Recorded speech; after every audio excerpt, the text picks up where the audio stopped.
visitors. How exciting.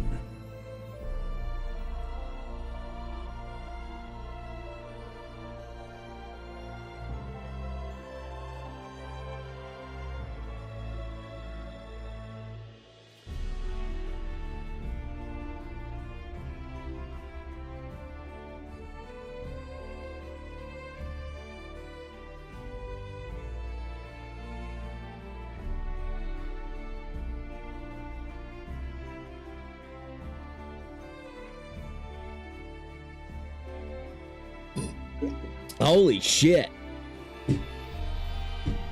The hell? Dude, I heard that alert through my headphones as I was coming back into my room. God damn. Well, I guess we're here. What's up, guys? Hello. Yo, thanks for the raid. Good morning, everybody. I'm just, dude, the timing. I come around the corner. I have my drink. I hear through the headphones fucking visitors. Oh shit, I gotta get back, man. God damn. Hello, what's up, guys? Yes, it is a studio day. Welcome everybody from Tofu's stream. What was going on, bro? I was chilling with you this morning, lurking and relaxing, so thanks for the stream, Tofu. If you guys aren't, if any of my fucking viewers are here today yet, even though I've been live for a minute and a half, and you're not following Tofu, please go and follow Tofu. Tofu's one of the best streamers on the platform, the best at what we as art streamers try to do. So, good morning, guys. Good to have all of y'all's in here. Welcome everybody from the Tofu raid. I know you had a good time. I was there, literally. So I had a good time. So I know we had a good time. That's hilarious, man. Good to see you guys. Welcome in. Welcome in. Yes, it is a studio day. We have many things to do, many arts to accomplish, because today is a very important day. Today is a do everything and catch up on everything, because god damn it, we have deadlines kind of day. So buckle up, man. There's gonna be character portraits we gotta do. We gotta do some D&D characters. We gotta do some trading card stuff. We got the printer fired up. I have $800 worth of paper now, getting ready for the trading card project. Screw that shit. So it's gonna be a good day, man. But welcome in, everybody. Nice to see all of y'all, and thank you again for the raid, Tofu. So money's in paper, dude. Yeah, Tofu, I just did a pre-order on my store for my trading card project, which I'm doing at the end of the year every year to like celebrate the art that I did that year. And I just went down to the old Prince supply store, the old photography store, and I spent $800 on paper and $350 on ink. So yeah, I'm ready, man. I'm all locked in. I got stuff, but we also got an event this weekend. I forgot to mention that there's going to be a convention this weekend, so we also have to get prints done for that, and we got the whole thing. Oh my god, dude, when does the life of an artist chill? When does self-employed artists relax and just paint Warhammer and watch Critical Role or some shit? I don't know. I guess in the winter freeze, starting in maybe January, I'll get a couple months to just chill. So, oh man, it's been a whole thing, but it's good to see you guys. I'm sorry for being a little late to the stream. I was fighting with my water bottle trying to find one that didn't taste like soap. So, you know, that's what we're doing today. Good morning, Brooklyn. Who's this drawing today? This character we're drawing. We're gonna start off with, okay? Because there's Brooklyn. There's a lot of stuff we got to get done today. Okay, I wasn't live yesterday. Had to take somebody to an appointment. We got a lot of stuff to catch up on. So the first project of the day is a character that's actually a very important quest giver if you are an Astral Sage or an Astral Knight player. That's going to go into the Horizon Adventure and a couple of other things to do with Eldar and nonsense. So yeah, we got to figure out cool Novalian hairstyles today, which means it's going to be a mixture of a concept art day, a studio day, because we got prints to do. And each print takes, what did we figure it out, 17 minutes for an 11 by, or for 13 by 19? I think that's what it was, 17 goddamn minutes for a 13 by 19 print with this printer. So we gotta be printing, We got to be drawing. We got to be talking about concept. We got to be complaining about workload and for no reason, because I mean, what would I rather have no work to do? Come on, man. Come on. That's the way it is, though. So, yes. Good morning, guys. I hope you all had a good week so far. Would you be so kind to explain what a studio day is? So, studio days are a very rare day where we do other stuff, including physical art things, not just drawing, not just tablet related stuff. So there's gonna be some printmaking, some print packing, some order fulfillments from the store, prepping for the convention, because I got my prints here, right? I got my entire inventory.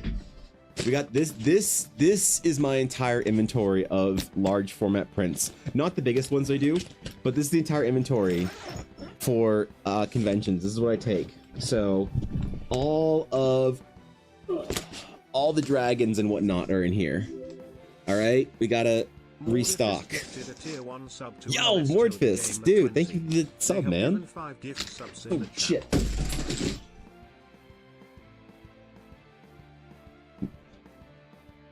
I'm glad that was empty. I'm real glad that was empty. Yeah, anyway, it's gonna be a busy day. But Mort, thank you so much for the gifted sub, dude. I appreciate that. Thanks for bringing someone to the guild and saying no more ads for you. Because Twitch without Twitch Prime or Twitch Turbo or something is it's tough right now. But oh shit, I still got some old dragons in here, dude. I gotta do inventory, so we gotta figure out a whole bunch of stuff. We gotta start printing. Scratch and dent sale. Yeah, that's right. Yeah. No, I mean, like, there's some old there's some old like prints in here that are before I made the switch to the Giclée prints that, you know, I have in inventory. I don't really sell them, but we'll get rid of them on do like some giveaways or something for them or some shit like that. You know, we'll figure it out. But yeah, today is an overall studio day, so I'm gonna move my stuff at a certain point in time, my tablet, and I'm gonna be doing some card cutting and whatnot. We're gonna get some stuff done, showing off some of the new sketch cards. Trying to make sure this doesn't get bent or dented or anything. All right. There we go. You're welcome, but all your viewers got those subs ready for several months up front. They love you, dude. I am very lucky, honestly. I don't know why anybody supports me the way that my dear community does, but I try my best to absolutely be worthy of that kind of support, even though I'll never possibly attain that. So I know they all got them long-term subs, dude. I've been doing this for what I realize now is a while. We got the 6-year anniversary coming up soon, I think, this year.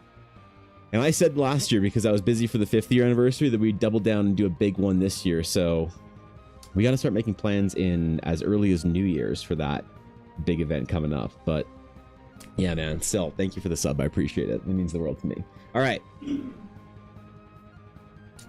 First things first. The video recording that I started on Tuesday went well. I edited it down a little bit. Need to finish that maybe tomorrow, but today I really want to get this character done so that I can make do a little mini release thing next week that I don't want to talk about, because I don't want to get I don't want to dissipate on the hype. So yes, let's get into it, man. All right, we got runes, we got Astronite things to do today, and we got characters. The thing with this character that I need to do is I need to figure out the Novalian hairstyles, because Novalians like to braid their hair and they like to do all sorts of weird, like, Star Wars Naboo shit. So that's gonna be the first project. Then we got more runes to finish, and then all the while, I suppose we should be printing stuff, shouldn't we? You know, honestly, maybe today is gonna be the first day of printing base set cards for the trading cards. I've done all the beta test packs. Those are all done. I've done the sheets for the commons and uncommons. I think maybe it's going to be time to start just printing base set stuff. So maybe we should fire the old printer up and get it started. You know, maybe we should actually start on that first things first. All right. Because remember, these prints take 17 minutes per page on average, depending on if they're on the slow version, whatever, of the print or not. And because I want it to print on the highest quality, it absolutely has to take that long. All right. All right. All right. Look at that, man. Look at that. Ooh.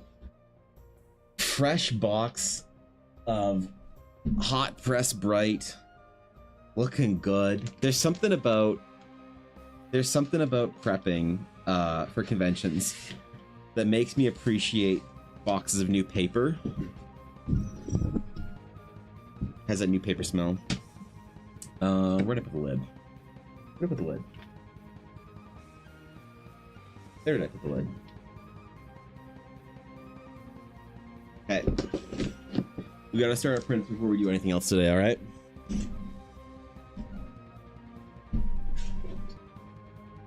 The printer's being fired up. I had a ghost in my printer the other day where it just didn't print half of the print that I made.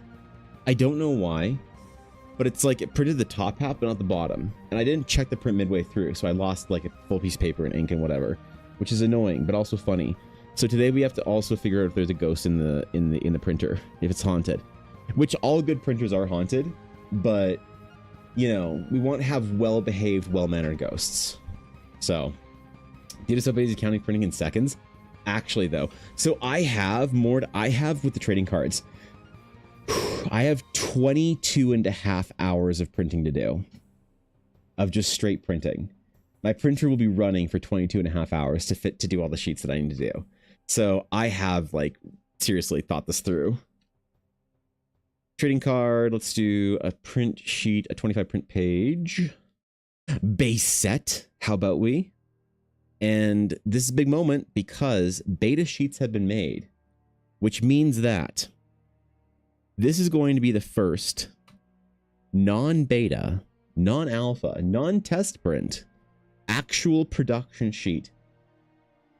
So I think everything's good. I think it looks nice. I think we figured it out. All right, man. All right, let's get the print settings going. Let's say 5 of these sheets, I think. Yeah, let's do 5 of them. Oh, nope, nope, nope, nope, nope, nope, nope, nope, whoop, whoop, whoop, whoop, whoop, whoops, oh, hold up, hold up, nope. I hit the button. I didn't mean to hit the button. I'm sorry. I didn't make the color adjustments. I didn't hit the fucking button. Okay, I think it's canceled. I think we're good. Overreading might auto turn it off, so be careful it's not a ghost, but a feature. Yeah. That's a good point. I think with the ghost, like, I didn't print anything for a day or two, though, so I don't think it was an overheating issue. This printer definitely can overheat, from what I understand, but it has a pretty high tolerance because of the nature of it being a spool feed printer. So it can print, like, long hours, apparently. I think it's canceled. I didn't do my color adjustments. I accidentally hit print. I meant to hit options, but I hit print because I'm dumb. And I've got a lot to do. And I've been working, man. My day started early today, all right? These are shrine to printers during finals to get them to cooperate in the art department. That's a good idea. We had a copier machine that we used for a lot of our stuff when I was in art school that we actually built like a summoning circle for once a year. There was like a day of the year that's supposed to be like a day of honoring the copy machine, which was also a printer. Please cancel. Maybe, if you don't mind. Bro, the ghost is back. The ghost knows where I live.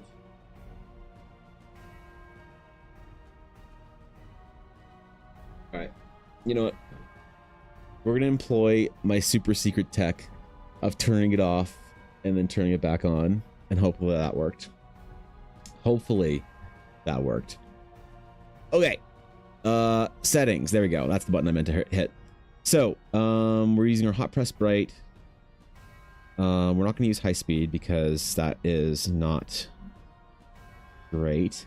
Our color adjustment's going to be Photoshop, RGB. And we're gonna go hit it with that 555. And then rear paper feeder. Let it finish thinking about its feelings. And then we hit print. And there it is. And there it is. The first print for the trading cards base set is away. Godspeed, printer. Please fucking work. Don't maybe come fight you today. I don't want to do it. I mean, I will do it. I'll absolutely always fight my printer. But I kind of want to upgrade to the next one next year, like the next one up, which is like a large format printer. Guys, it's not working. We'll give it a minute. We'll let it think about it. Let it figure it out what its feelings are all about. Dark, thank you for the tier 2 for 8 months, man. Appreciate it. Thanks, Dark. Welcome in, bro. How you doing? If anyone gets a Sabine Kernam card, I'll trade the 3 for 1 to get it. You'll trade 3 for 1 for a Sabine Kernam? Why do you want a Sabine Kernam card so bad? A tier 1 sub to Stream Elements. Dude, Mord. 6 gift subs in the channel. Oh man. Thanks, bro. Thanks for the gifted sub as well. I appreciate that. It's very kind to let Stream Elements actually use the emotes that I haven't used once in a while. So thanks, dude. You're also computer scientist. By the turn off and turn on strategy, you can do all. Apparently it's not that big of a deal to be a comp sci engineer now. More of a hardware mancer right now, considering it's not working. Let's try this shit again and I'll let it initialize properly.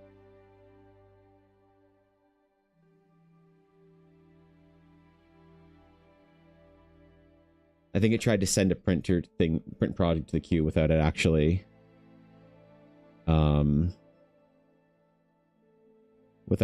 like being ready for it. So we'll try it again. Okay, now print. Let's see if that one worked.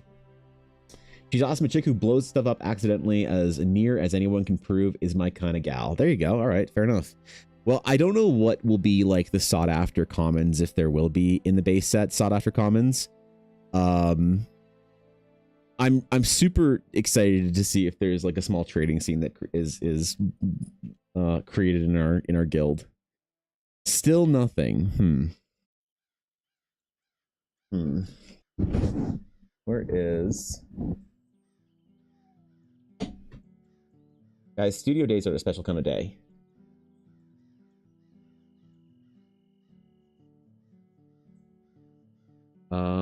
Task monitor 3.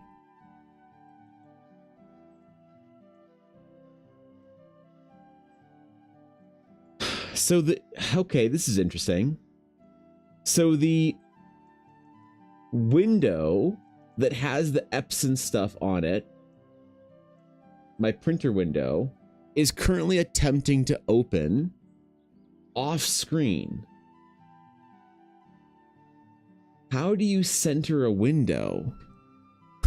What the fuck?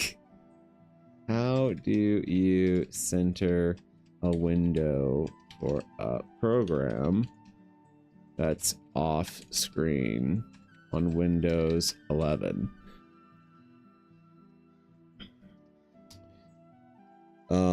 Alt space, let's see.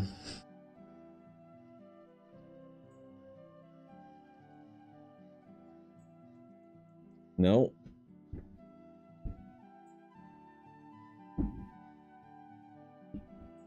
Open the menu, press Alt space simultaneously. A small menu will appear in the top left corner of the screen. Press move. Oh, wait. There we go. Hold on.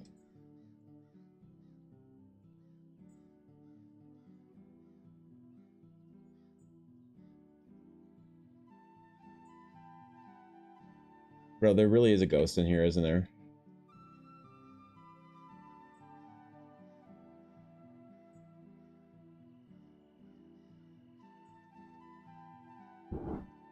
There is... Control M, or let's try that one out.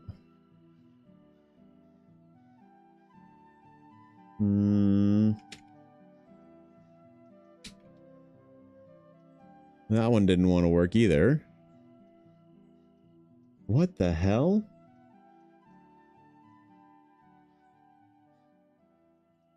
Windows Shift arrow shortcut.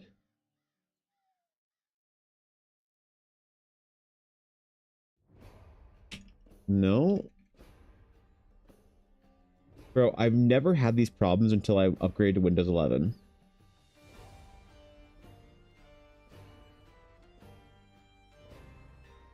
Let's see.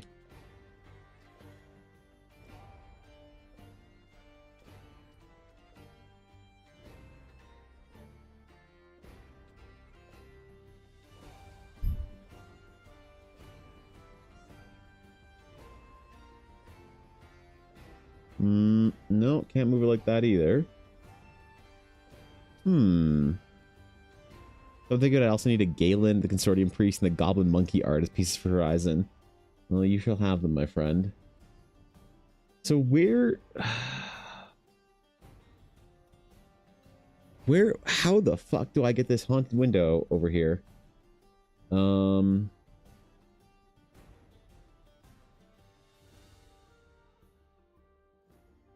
Let's try this.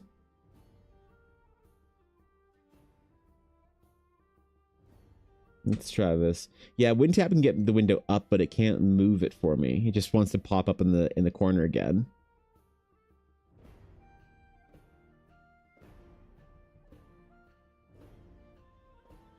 Okay, let's give it a sec. Turn the printer off. Closed everything out. We'll give it a second. Start our piece process, and then we'll try and see if we can fire up the old printer again in about 5 minutes here. Shift F10 then move. Okay, hold on. Let me try that. If it when I open it up, if it opens up like over in the corner again, let me try that. I'll give it a second to get the printer to think about what's done, because I don't actually really need the window up. I just need to clear the queue.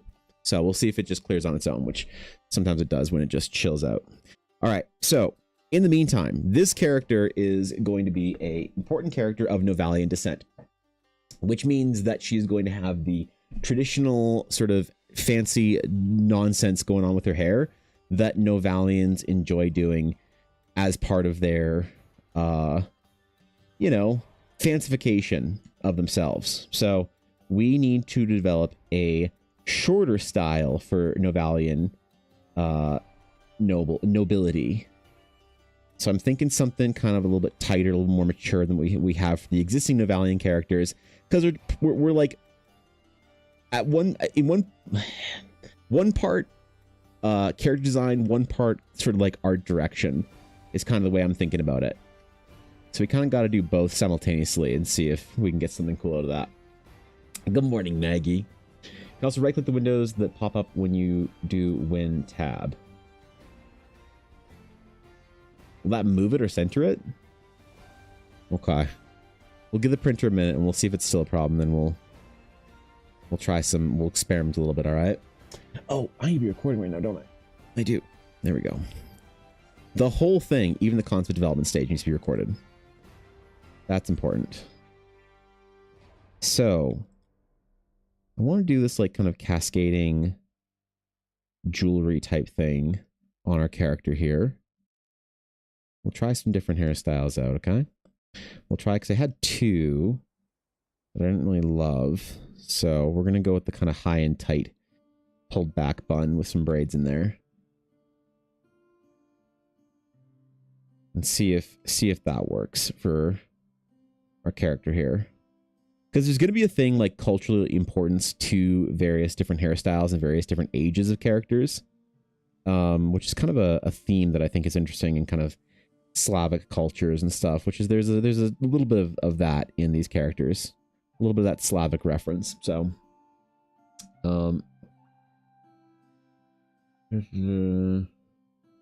win up to maximize selected window. Oh, okay, hold on, let me try that then.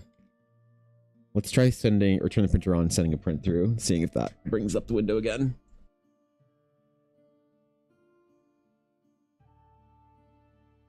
All this because I accidentally sent a print that I didn't mean to send to it.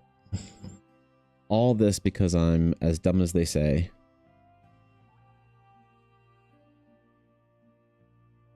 All right.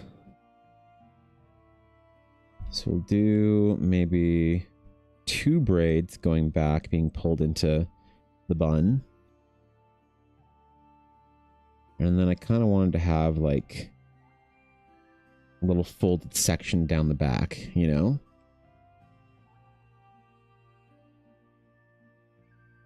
Maybe not hanging. I also want to do some jewelry in there to like kind of add to the sort of overall ornate, delicate aesthetic. And we'll add some of those in like hanging chains type thing. That'd be kind of cool. Because not only is she Novalian, she's also one of our blue people that we haven't yet named. So she's going to have both those, sort of the facial markings and that Novalian. We're like mixing cultures right now with our character design, which is kind of what I want to do for some of the Astronites, because they kind of come from everywhere in the world. Maybe if we can like encourage some of that, that'd be kind of fun. Yo, Switch, thank you for the follow. I appreciate it. Because the important thing is to set rules for our consistency for our characters right now. For consistency's sake, we want to set rules that we can kind of follow and then break them where we need to, but give our players who want to create characters in Ildara a sense of like, this is what you're sort of expecting out of your characters that are from this place or that place, so that you can build some visual identity for them. That's like one of the most important qualities, I think. All right, let's see if our old printer's ready yet. Ready? All right. All right, she ready? Let's try it. Ooh, not this one. Not this one. Let's see it. Let's try it. Okay. Make sure our colors are good. Quality options. Okay. Are they good? Because these reset for some reason. I don't know why. Adobe RGB. Yep. See, man? That shit resets, bro. You gotta be on your toes. Gotta be on your toes.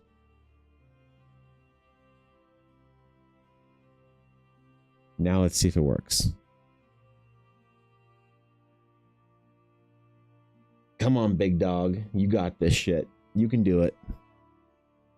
Come on, Epson.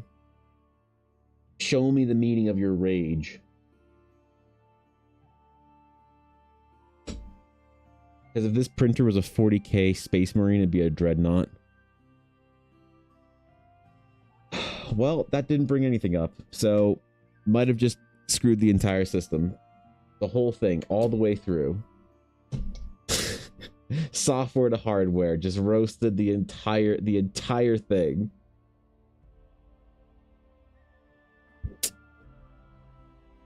Rip. We'll give it a minute, alright? I know if I restart my computer, it'll be fine, but I'm obviously streaming, so I don't really want to restart my computer. That's a bad time. That is one of the reasons why I think it's a good idea to have a separate computer from the computer that you're actually like doing stuff on, or your stream machine.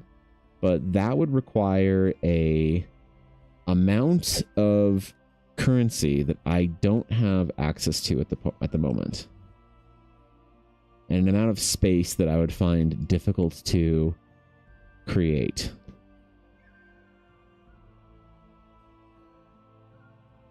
But I think the whole thing's just dead right now, so that's fine. No biggie.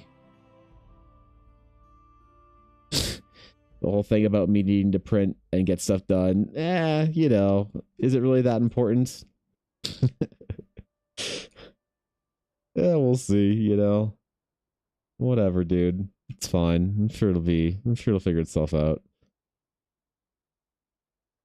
I'm trying to learn to let go, man. You don't use Ella's computer to print from.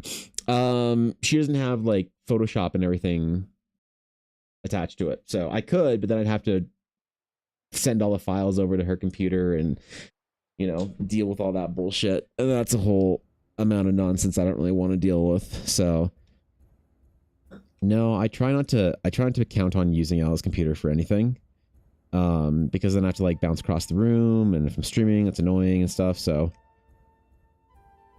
no, I mean, the goal would be to get a stream machine at some point in time. So probably get a cheap mini computer. My dad has one the size of a deck box. Yeah, I mean, so you do need some pretty powerful hardware in to be able to multi-stream.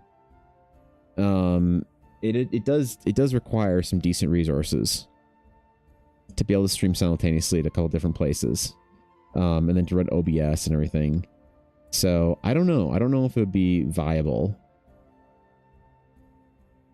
Would it be nice if I could upgrade to a new computer and then just buy a couple of extra small pieces and then use this current computer, transplant this current computer into a new case and then use that.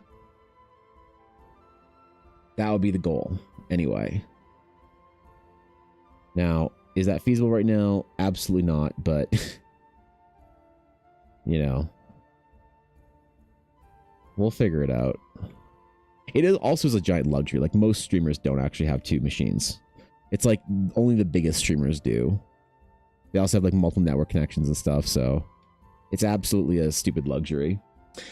Speaking, you could use one of those PCs that are just small boxes to stream from, and then rest it all fed in from a proper PC. Oh, the rest is all fed. Yeah. Yeah, that's kind of the idea, I think. That'd be the idea, anyway. That still costs something more than just using this computer as a stream machine. You know, because I need to upgrade my graphics card anyway at some point in time. It's kind of on its way out right now, and it's not really doing the thing I wanted to do. So I'd have ideally one computer right here where it normally is, and I'd have a second machine right down here to my left. Right? For the printer, saving files to cloud backup service might be a good idea anyway. Oh, I mean, like, I have it all available. Like I could, if I really wanted to, I could go to Ella's computer, download Photoshop, download, because you have to print from Photoshop. This is very important. A lot of artists don't understand this. If you want your Adobe RGB colors to be represented properly, you have to print from Photoshop. You can't print from like Epson or Canon's printer service. That's all garbage. You can't print from Windows. You have to print from Photoshop. That's like very important. So I could do that. I could download it and whatever, or I could just restart my computer. The literally only problem is like wanting to print when something goes wrong in the middle of streaming. That's like the only, you know, it's just a small use case that it's not really, you know, worth worrying too much about. It's just a little annoying, eh? Yeah, a separate printer computer would be too much, but a streaming computer would be fine. Having one that I work from, one that streams from, would let me restart when I needed to. Like if there's ever a problem with my Cintiq or whatever, which does happen somewhat often. Like maybe like 12-ish times a year, maybe something will go wrong with it and I'll have to like restart everything. Which is a complete pain in the ass, because that just means stream gets cut short or whatever, or I can't do the thing that I want to do, which just seems to be more in line with what today is going to be like. I'll see if I can play with it a little bit though, when I'm done the first little bit for our character here.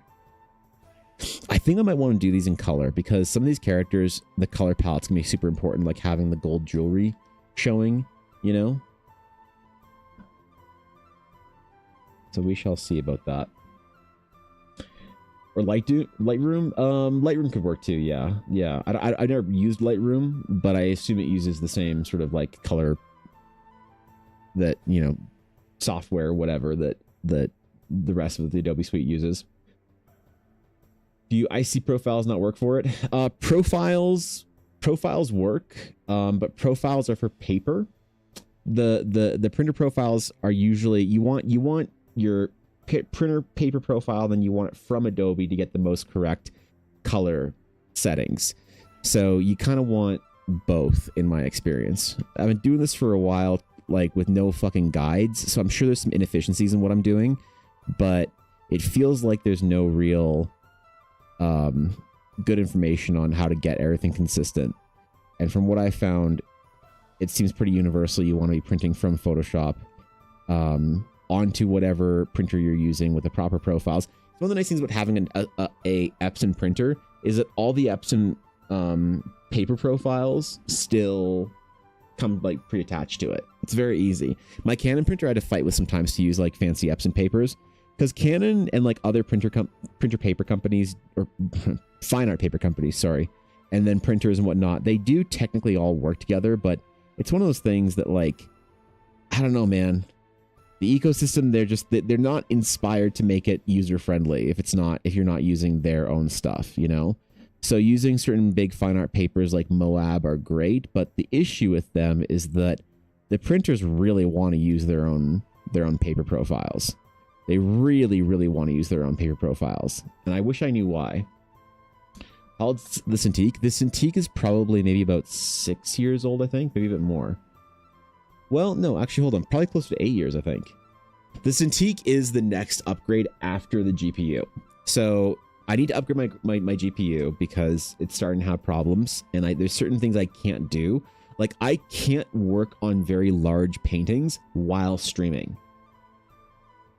It freezes my stream up, spikes my GPU up to 99% load, and then it doesn't overheat, it just goes above load, which doesn't work.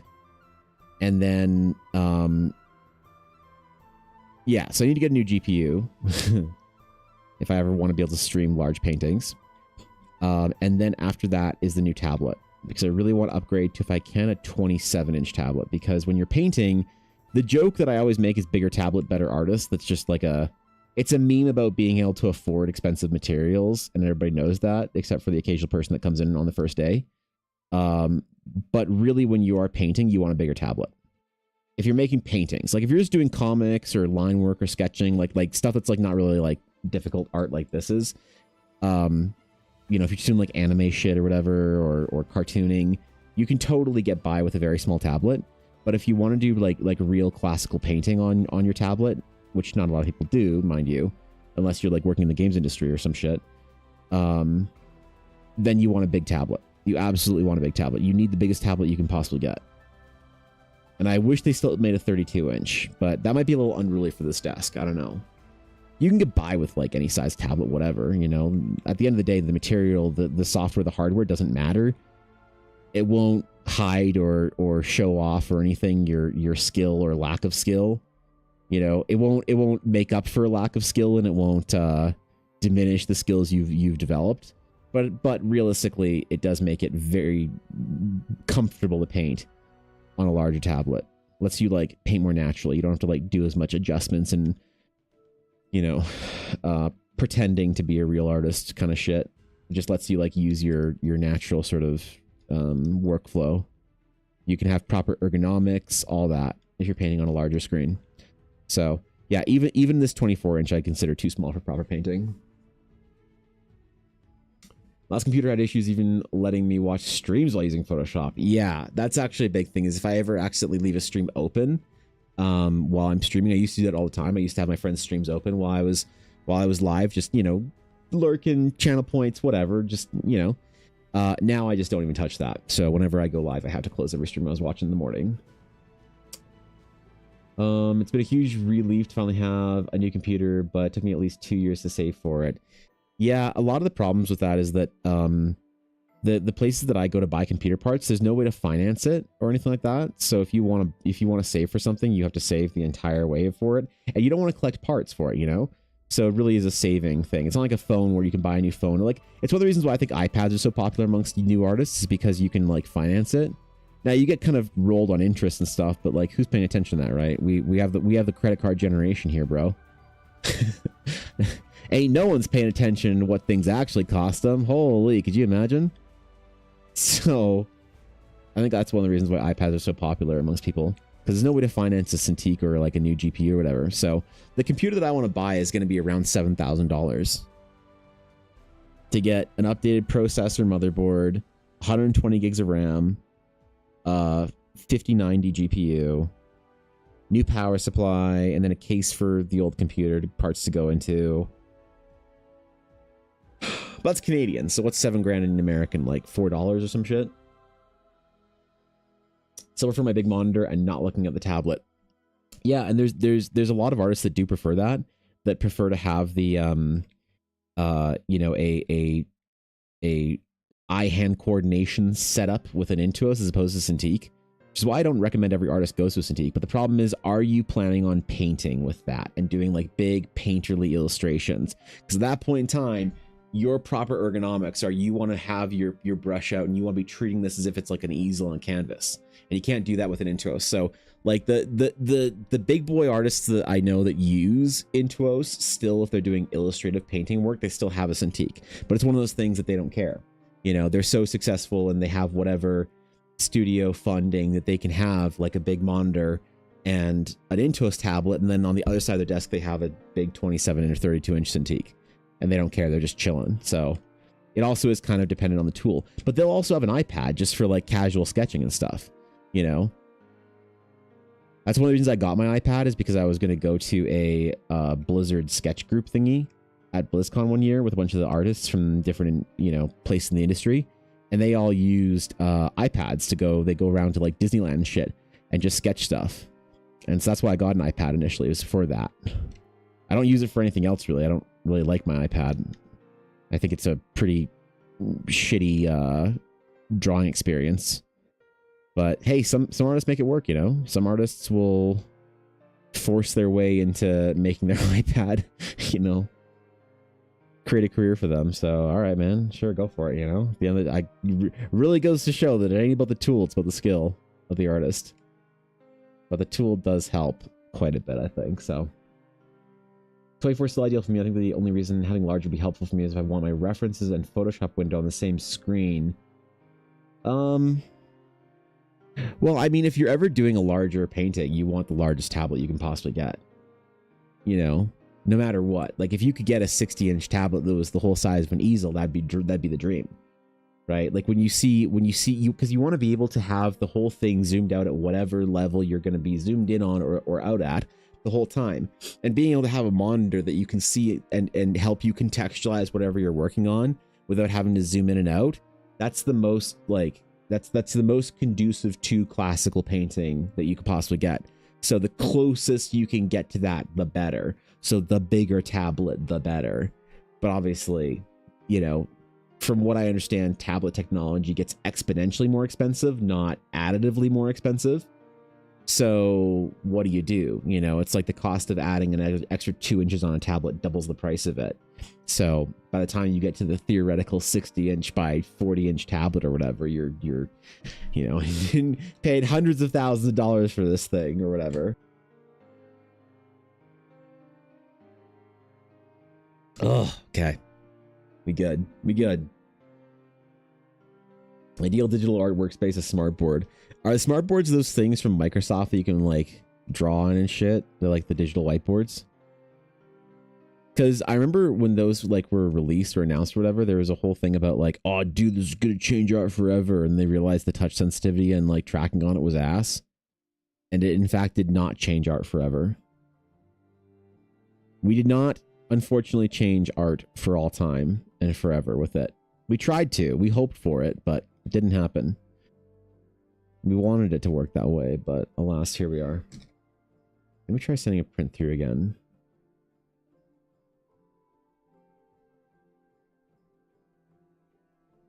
See if this bad boy works. I wish you would save all these properly.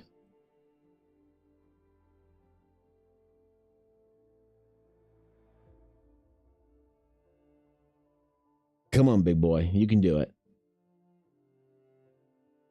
Come on, El Printo.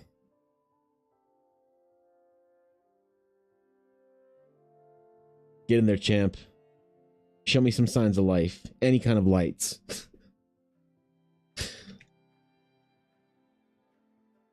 Anything. At all. Shit. Damn it. Oh well. Okay. I think we might be screwed on printing. My big monologue about how I needed to print desperately today. Looks like we're not doing that. Monitor's still only 17 inches. I feel like bigger than that is excessive. Then 27 inches? Maybe. I mean, I don't know. Like I have 221 by 9 monitors that I think are like 38-inch monitors, but they're also wider than normal. So I don't know what they'd be if they were like proper 16 by 9. I don't know. I mean, like there's a certain like ergonomic sort of like proper like field of view or whatever that your eye can. So like, yeah, obviously depending on how far you are away from your monitor, you know, there's probably like 27 inches is probably close to the cap, but I don't know. You know, these monitors could probably be a little bit bigger. But then again, I am proper like hand, like arm and a bit length away from them. I can't touch my monitors if I reached out for them. So, you know, no matter, well, I can maybe like, yeah, I can touch the one on the left, but that's not usually one that I'm using that often, like close up or whatever. So yeah, and if you are like just using a Intuos tablet, then you don't necessarily need your monitor to be huge or whatever. You can get by with a much more condensed workspace and not be like losing out too much or whatever. They don't even sell a 24-inch anymore. Their 22 Pro is $1,500 more than 24 Pro. Wait, what? They don't even sell a 24 anymore?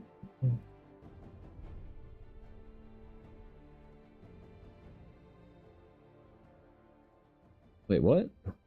Really? Hold on. What the fuck is this? What the fuck is Move Inc? Wait, what was that? Shit. Closing the Canada store or some shit? Okay, shop products. Drawing tablets. No. Screens.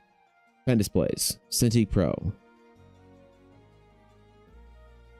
No, they still the 27-inch. Yeah, they've got in the new gen. They didn't make a 24. For the new gen.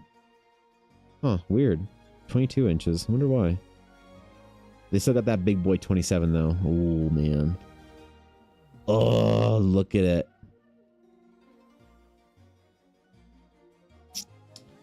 99% Adobe RGB. Man. This is why you pay for Wacom products right here. You know? Yeah, that's weird. Huh. So, well, yeah, as long as they have the 27-inch, that's probably fine. But I wonder why the 24 was not a popular size. Maybe because of the 24, you're kind of in between. You're like, if you want big, you should go with the 27. The 22 is probably like fine for a lot of people or whatever. Just order the big boy. I would, Moose, but it's $5,000. It's $5,500 in total because you need to buy a $4,800 tablet, right? And then you need to buy the $500 stand, and then after taxes, it's $5,500 Canadian. Bruh. Am I right? In this economy? I mean, the 100 bits helps, though, so thank you, dude. I appreciate that. Yeah, hey. You know? Thanks, dog. Appreciate. Yeah, well. That's a bit of a ways off. That's a next year problem, all right? Definitely a next year problem.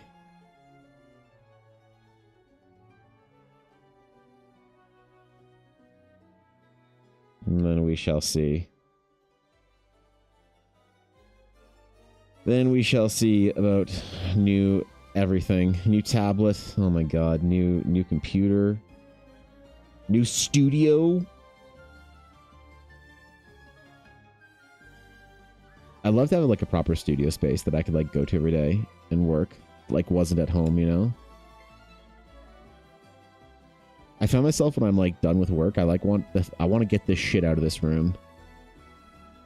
It's one of those like things about working from home, I guess, that I think probably a lot of people are familiar with now after it became cool to work from home in 2020. I think there's probably a lot of people that can relate to that. When I'm done with whatever I'm doing for the day, you got that like 9:30 popping up on the clock, and I realize I got to go to bed soon, and I want to just chill for a bit. I want to get the fuck out of this room. You have no idea. Any percent speed run GTFOing.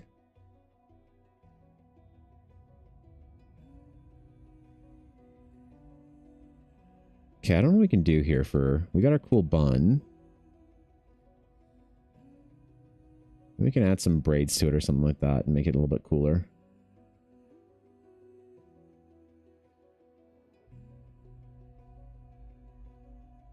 And then maybe some more jewelry to it.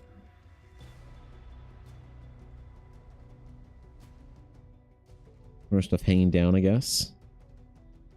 hair ornamentation is an important thing to them, all right? And like as an astral knight, you don't necessarily sacrifice anything about your like culture. There's still like value in being who you are and where you're from. Obviously, if it gets in the way of like your ability, your readiness, then it's a problem. But some hair ornamentation or whatever, those things don't really cause a problem. So they're allowed to maintain that. New studio, you want to leave the house? That would be nice, honestly. Well, to either have like the ideal would be to have a home so large that I could have a basement section, like a room in a basement that's large enough. I would love to have natural light in my studio, but I don't think that's realistic unless you're like obscenely wealthy. Just like a kind of an average up, like lower or like upper middle class, maybe like lower upper class now. Who knows? Like kind of 2-car garage basement kind of home that had a finished basement with a section of it that would be a room maybe this large, if not a little bit larger, that I could put up proper bookshelves and not have to worry about like LSPC and whatever, and then like design it for it to be proper, like a proper workspace. But the idea of having a studio space outside of the home, like if I could find like an office building, kind of like one of those small business office rentals or whatever. A lot of like new, like fancy neighborhood strip malls have like above the strip mall, kind of like medical offices and stuff, and like little like office space for small businesses to rent out. That'd also be pretty good, you know, to have like maybe a separate space that you go to and you come back from. So there's even more of a sense of separation. The sense of separation, I think, is required. Like, I need to not have, I think, I need to become inaccessible at a certain point. And the problem is if I'm like trying to relax and play games or something with Ella and I see like Discord notifications and something just pop up on my other screen or whatever, you know, the world finds a way to get to you. Even having like work emails and shit or whatever. Notifications and stuff. And there's lots of things you can do. Sure, you can like turn off notifications and whatever, but that's all just like one more thing, another step, another whatever. It's like almost like it'd be nice to get my brain into a mode where it just wasn't even thinking about stuff. Because creatively, I think it's very important for creatives to have a separation of time away from a piece or time away from a project to let your brain sort of solve problems in the quiet part of your brain when you're not like process the day, process what you've learned, think deeply about the things that you've attempted at, problem solve without you consciously thinking about it. That's all I think very important for like a lot of people, but for creatives, I think it's like necessary. So it'd be nice to have even a physical separation of going somewhere that's like not too far away. Like I wouldn't want to go somewhere like have a studio space like downtown or some shit in the city. I have to drive an hour or two every single day. No, it'd have to be like 10 minutes tops to get there kind of thing. So yo, Alberto Ventura, thank you for the follow. I appreciate that. Welcome. What's up, Jess? Hello.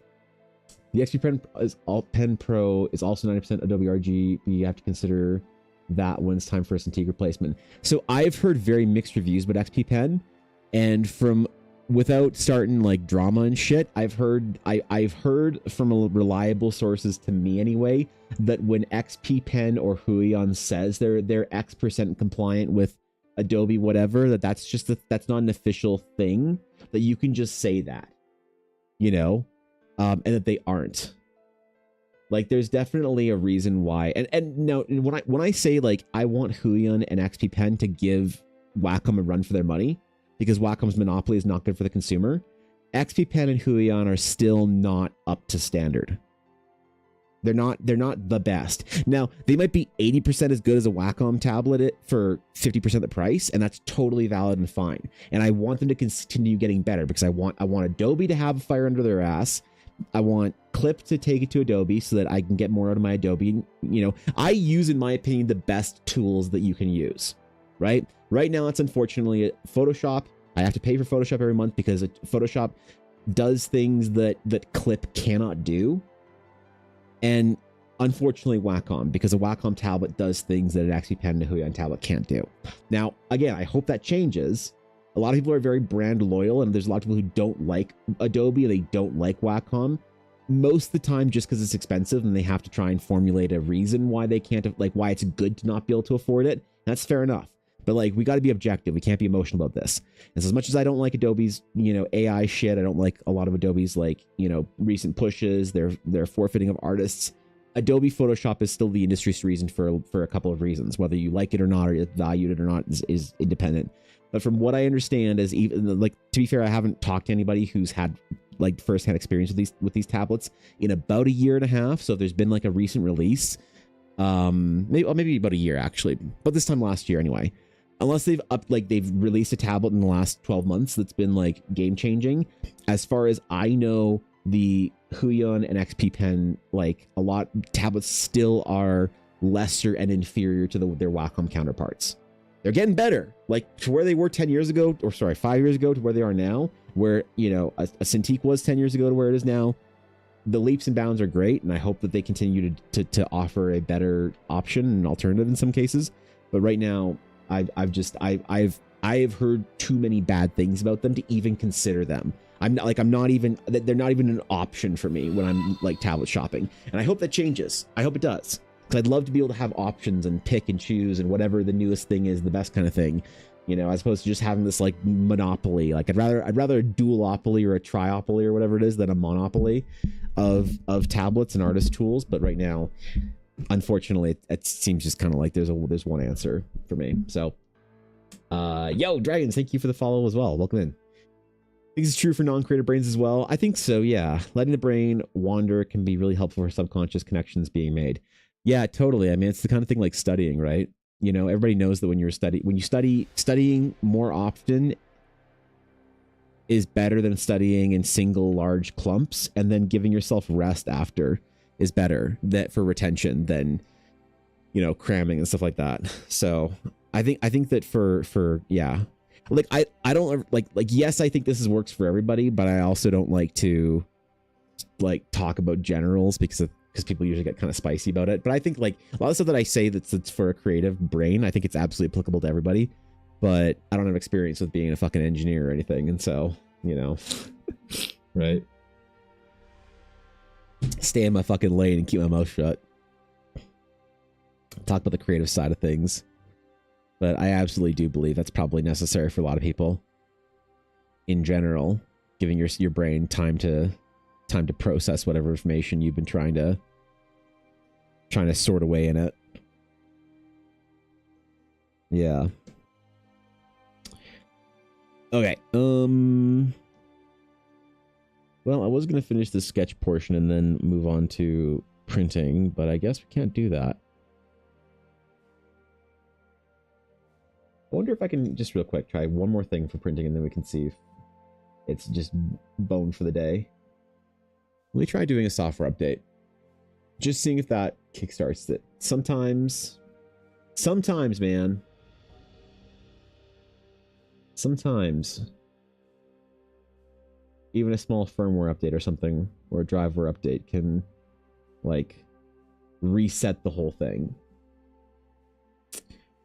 Photo press and print layout. No, there's nothing in there that I want installed. Shit. Shit, dude.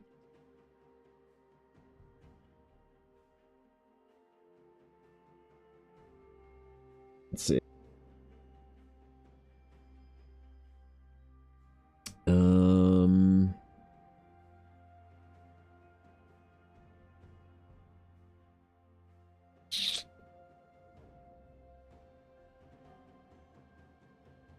No, I think the whole thing needs to be restart. Damn it, dude. It's so annoying, man.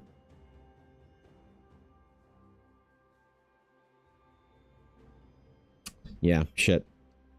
Oh well, rip. We'll print tonight, I guess. Fuck.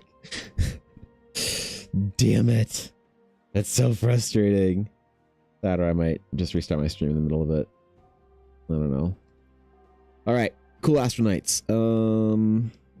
Disappointed astronaut mom. Let's put you over here.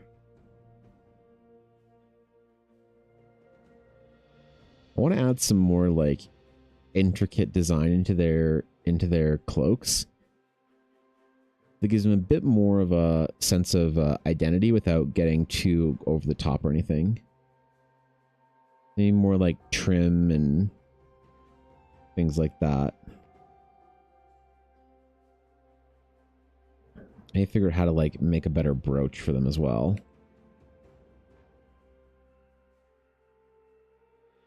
Their cloak pin, as it were. Cloak pin.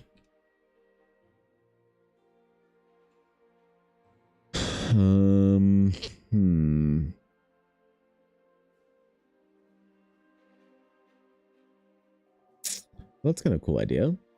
Having it be 2 pieces or whatever. 2-piece. Not toe. 2-piece cloak pin. Ooh, kind of like what I have for Ella. Yeah, dude. Let's do that instead, actually. With our singular piece construction. We'll do 2.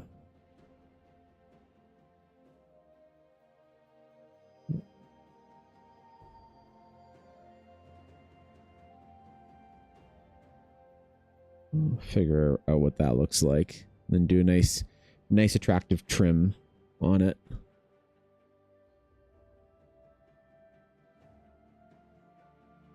Something kind of cool and fancy. Something ornate. Showing off the expert craftsmanship of these cloaks. We'll do an asymmetric one as well.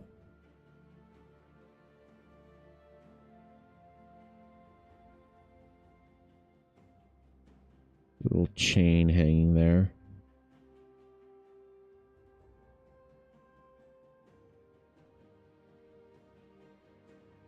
And cloak kind of falling over it.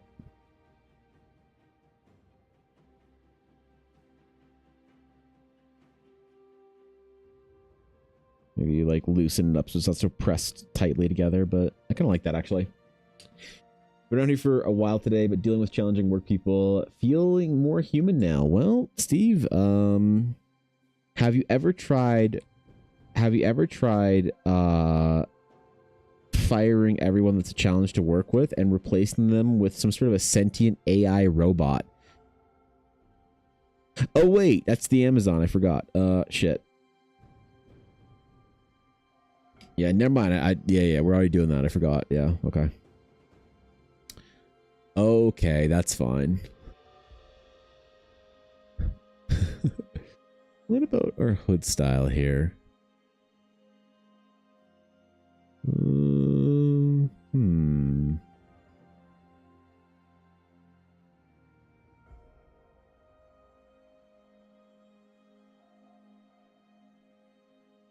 me try something here. Let's try just copying this layer and just ruining our design and trying something completely different. Shall we?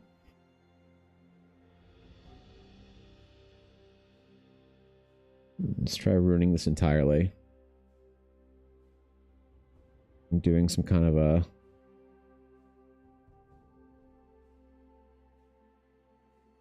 wrapped cloak type thing. How does this fall? We have our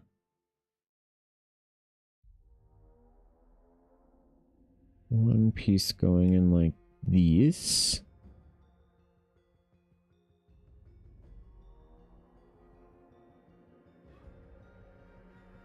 No, I don't like that as much.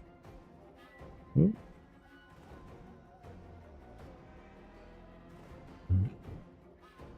Yeah, maybe we make it a little more ornate then.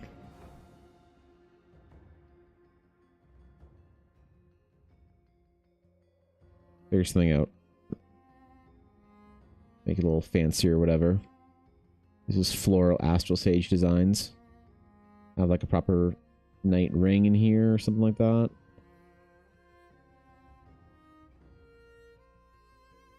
Yeah, why not? That can work.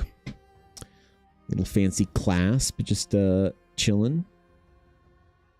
The knights don't really get these like kind of rough and tumble traveler's cloak vibes all that much, so traditional kind of like Northern European cloak pin or Roman cloak pin doesn't really work.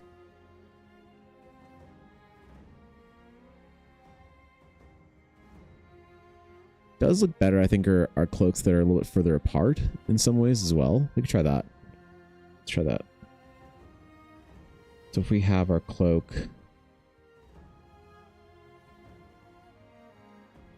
more worn like a cape, I guess, open.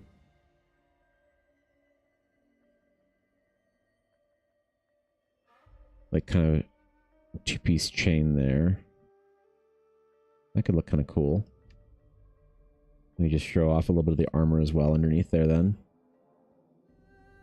A little bit of the cuirass, maybe? The breastplate. What can we do for neck designs for our breastplates?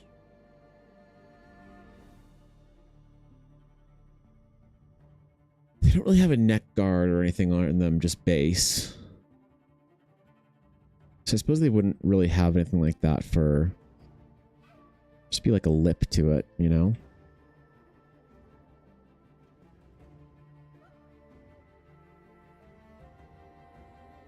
Let's try that out. There's something kind of nice about showing off some of the armor, at least a little bit. Show off a design of it or something. Maybe some majestic Novalian armor.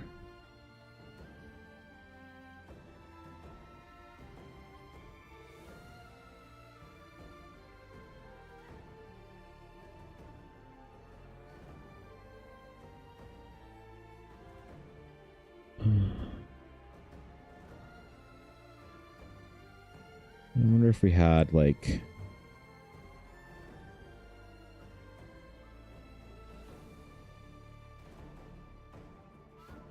buckles to be able to like tie the cape up even. So there's like a buckle system that could kind of pull the cape even more open. Like that, so you have even more room. Or you just flip it over all Count Dooku style. It's probably more likely what would happen. Just thinking about extra little details we can add. Maybe we can add some ornamentation. Kind of sewn into the fabric. So our knights are not supposed to be ostentatious, but they're supposed to be like very, very well handcrafted, like everything to the absolute extreme. That's not bad, actually. I like that. Thorkin, how's it going? My printer is fighting me today, so, yep. Good to see you, buddy. But extremely careful to have... Oh, my God. No, fuck you, phone. Get out of there. Extremely careful to have a position that has no HR responsibilities. I don't like having to fire people. Ooh. Yeah. Yeah, you never want to be a team lead in that way, right? I have a friend who's worked for the same company since he got like hired, like over 12 years ago or whatever. Has a real nice cozy job in the games industry, and he made the mistake of accepting a large pay increase to increase his responsibilities, and so now he has people working for him. He has to manage people. And he hates it. He wants to go back to being just a code jockey. Slinging code all day, every day. None of this responsibility for people's work output kind of shit. But alas, he took the money, man. He took the money.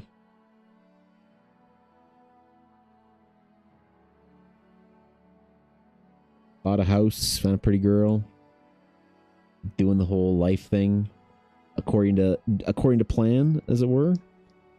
So I guess he's happy, but still hates having to manage people. Really fucking hates having to manage people. I think I would thrive in that kind of environment. Oh yeah. Oh yeah, dude. If I had to fire people,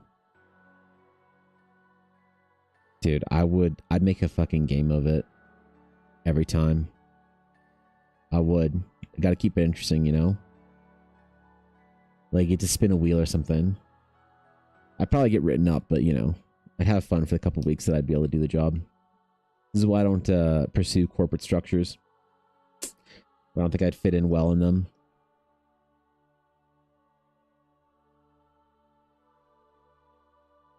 It'd probably be an HR problem in no time flat.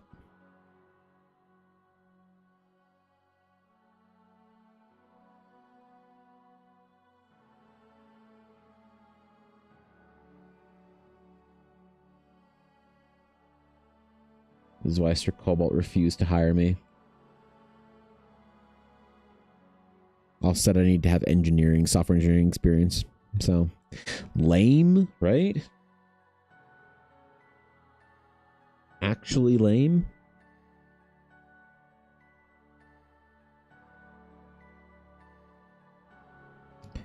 All right, I think this works. I think this is our design. I think we do our cute little face tattoos and everything as well. Like Master Morale.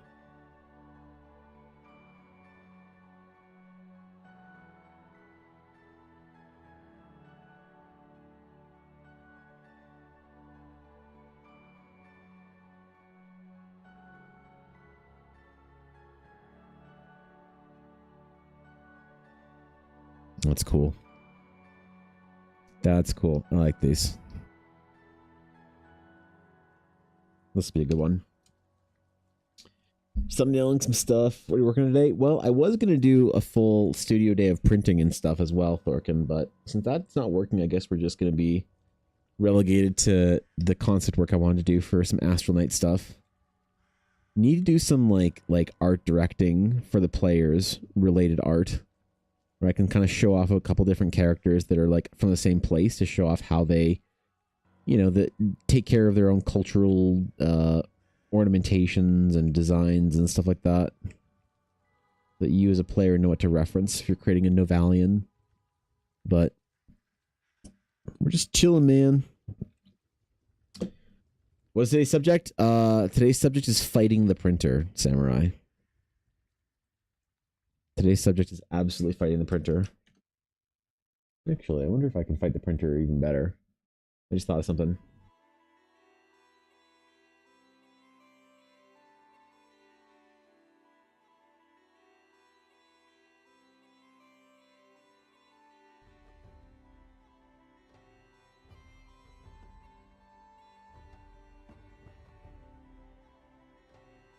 Just thought of something to fight the printer with.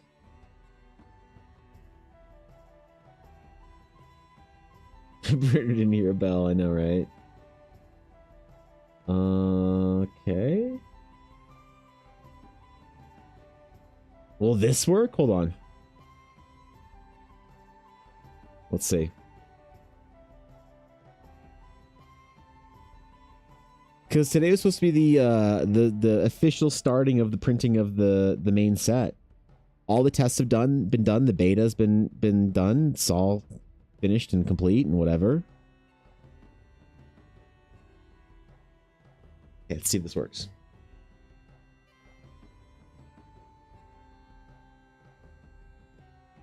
Any kind of light. Any kind of signs of life, please. Because I got a little mini convention in a couple days here that I'm now going to. Was not planning on going to it, but now I'm going. A little 2-day event in Calgary.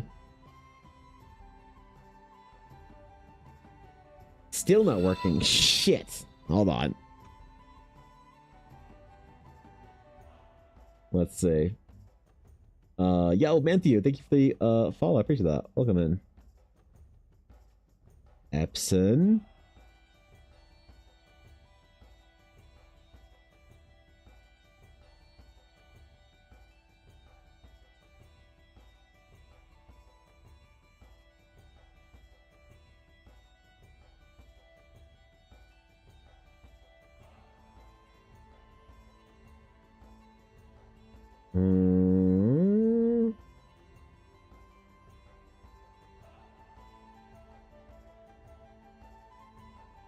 Yeah, I think I need to restart entirely.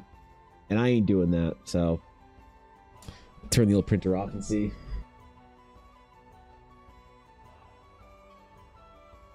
Oh well, man. Not today. Not today, it would seem. Well, I mean today, but just like not during stream, so... That's okay. That's okay. There's other stuff we can do. I'm not worried about it. I got 22 and a half hours of printing just to have Series 1 complete, so. Take my dice till the cards are boxy, dig deep. I know, right? I know. I can't wait till people like actually open their first set and I can get some feedback on stuff. Because one thing I'm not doing for Series 1 that I was contemplating doing was redemptions. Right? Where you could get like a set of Blackwood dice. Like a redemption card inside of the Series 1. I'm not doing that for Series 1. Like inside the pack, I mean. Because I don't know how to manage the online codes and an actual redemption form thing. But I think I have ideas on how it could work. And it's on my radar now. Something I'm contemplating. Okay, we're gonna kill that. Okay, time to... Let me start this character up here. Delete sketch. We have to set all of our layers up, alright? Properly. With even proper descriptions. I know, right? We even have to name our layers, if you can believe that. Every time a printer asks me to guide them through tech issues, or parents ask me to guide them through tech issues, I'll tell them I will help them with anything except printer issues. Oh. I won't do phones. I won't do phones. That's my one that I won't do is phones. I won't help them with phones. Y'all need to learn how to use your phone. Otherwise, that's how the dementia gets you. I think that's something that will do pretty well as an aging... Oh, wait, I gotta start with the eyes, don't I? Shit. I forgot. Screw it. Whatever. Our generation's gonna be very good at staying current with tech, I think. We're so used to it, you know? Where the hell is November going? I know, right? Right in the fucking can is where...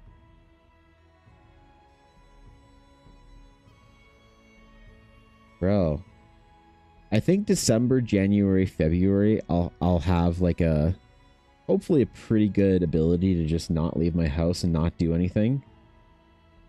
Which would be nice. So I can just kind of sit around and make trading cards and stuff all day.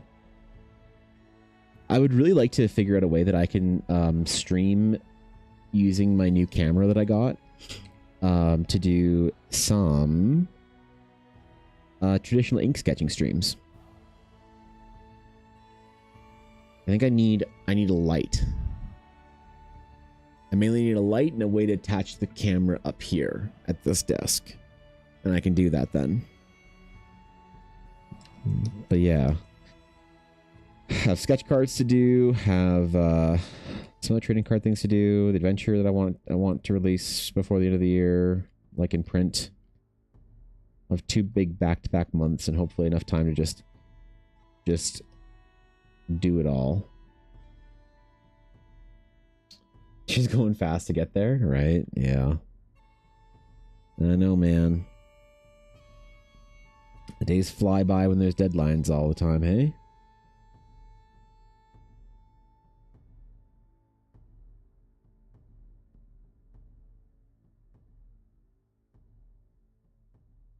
Gotta figure out some stuff for the Christmas season coming up here, though.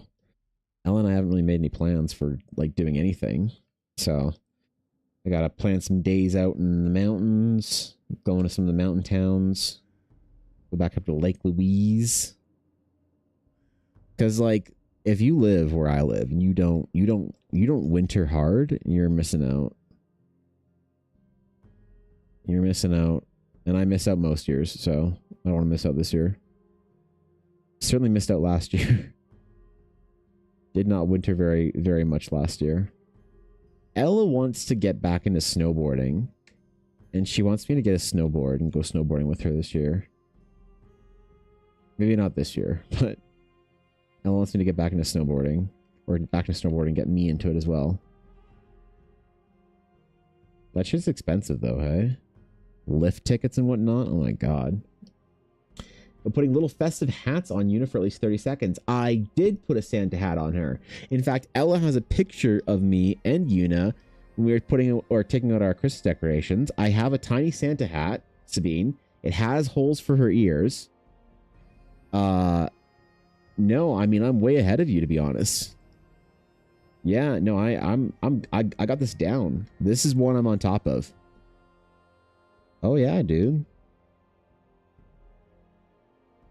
We've already been there.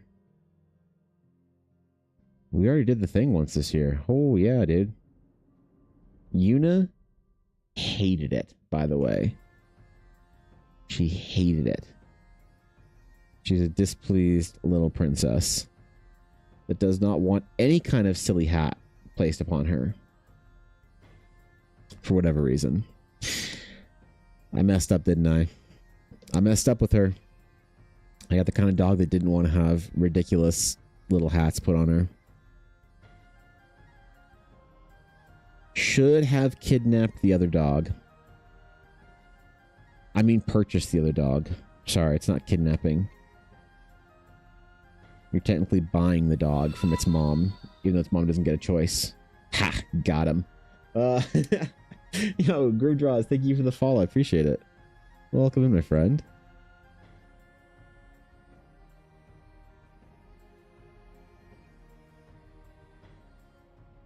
Yeah, how would my life have been if I got a more easygoing dog? Wasn't as anxious all the time. Bruh. Children don't generally like silly hats either unless you wear them first. Oh, I see. Are we in dog jumper territory? Like Una in her tracksuit, or in her onesie? Yes, we are in. It is cold enough now that Una is usually in her little onesie. Yes, we are not only in that territory, we are living and thriving in it. We're firmly there. It is indeed winter where I live, so. The snow is down. The temperature is cool. The nights are frigid. And the Canadian wilderness has come alive. Coyotes, rabbits, deer, elk are all getting ready for their winter quiet. Haven't seen a bear in a while. Canada things, man. Canada things. Yeah, it's pretty cold here now. Seeing more and more Christmas lights every day that I go out too, you know? People said, screw that, man. We're putting them up early this year. It's been a thing I've noticed. A lot more Christmas lights going up this year. Which is kind of nice to see, you know? It's a nice little thing in the dark. In the dark dead of the winter, it's nice to see all kinds of lights and stuff. Saw the Northern Lights yesterday. That was pretty cool. So taking Una for her walk at the end of the night and saw the sky, faint ribbons of light being dragged through it. Can't really get good pictures of it because it like either brightens it up too much or is too dark. But yeah, man. The novelty of where I live is still a thing for another 2 months. And then after that, mid-January, I'll fucking hate everything about where I live. When it's the deep freeze, oh my god. It's dark and cold and all the holiday lights are gone and everybody's just sad and angry all the time. People's mood gets worse here for like about a month and a half, I've noticed. It's gotten better in the last couple of years, but I don't know why, but you know. People as far as south as Texas could see them. Really? That's cool. We've seen more lights in the last couple of years than we have in a while, which is pretty cool. I don't know. I think it's probably pretty novel for people that live probably like even as far south as, well, anywhere in the US. It's still a little novel for like where I live to see northern lights. We don't get them necessarily every single year. But yeah, I bet if you live somewhere like, I don't know, Missouri or anywhere like that. Well, I don't even know if places like Montana, Wyoming, if they get northern lights like at all, ever. Because I don't live particularly far north in Canada. I live pretty far south, to be honest. There's a lot of Canada between me and Russia. A lot of it, I mean. Most of it. The vast majority of it, in fact, is between me and Russia, so...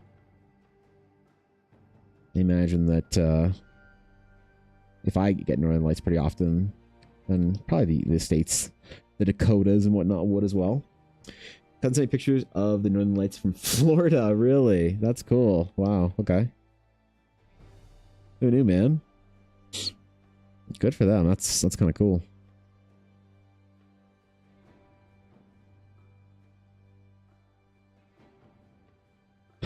The Floridian lights.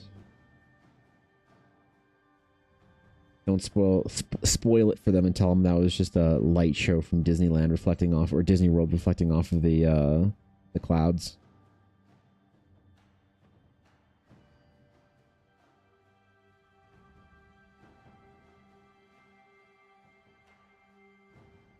Don't do it. Don't ruin it for them.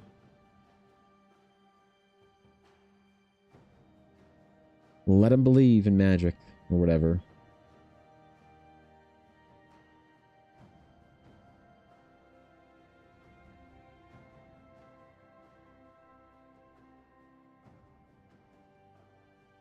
I'm tired of seeing them yet.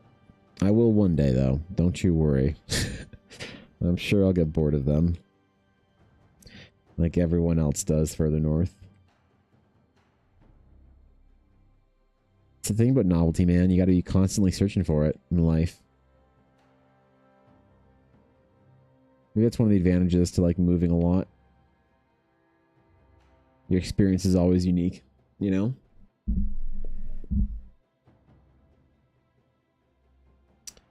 Thanks for the lurk, Thorkin. Okay.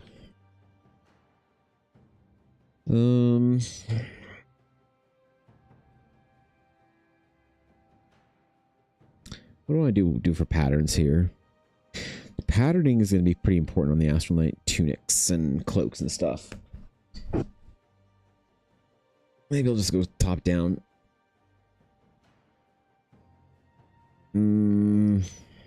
Oops. There we go. I accidentally closed everything. Screwed up everything for a moment there. But thankfully, you guys will never know. Okay. Whatever. We'll just start. We'll start here. No place like the present. No time like here.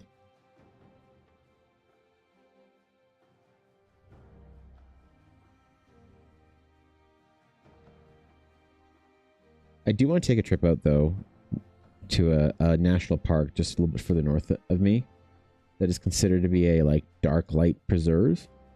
It's one of the only places that you can have, like, a really, really good view of the Milky Way galaxy. Like, the whole band across the sky in Canada.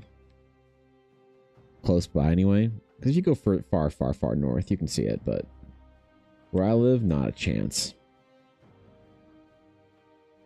I kind of want to go on like a stargazing trip to up north into Jasper National Park. That'd be kind of cool. It's one of the things that I always wish that I'd done on like Ella and I's many trips to see her family in Hawaii. Never been up to the mountaintop observatory at night. Mostly because the trip up there is, oh my god, diseased. That is a windy ass road that is uncomfortable to drive and it's uncomfortable to ride on. It's treacherous, perilous, and scary as shit. Is it standing on the shore of Lake Superior? Yeah.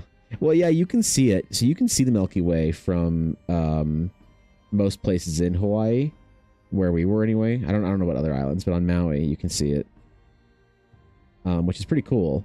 But I really want to see it a lot brighter. It's always like a little bit dark, a little bit muted, you know? I want to see it in all of its like glory.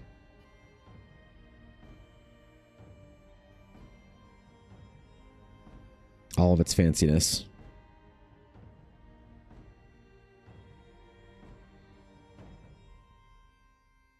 Instead of being like a faint little white band across the sky. I want to see it like the ancestors saw it in the ancient times. I want to gaze upon the Imperium of Man, like the Primarchs did, many thousands of years ago.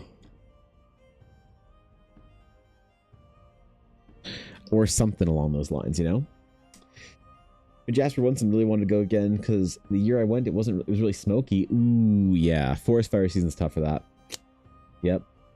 We did Bella Coola. The final drive down the mountainside is harrowing. Bella Coola, no. No. You can buy merch that says I survived the Bella Coola Highway? Really? Where is it? Hold on. What is this shit?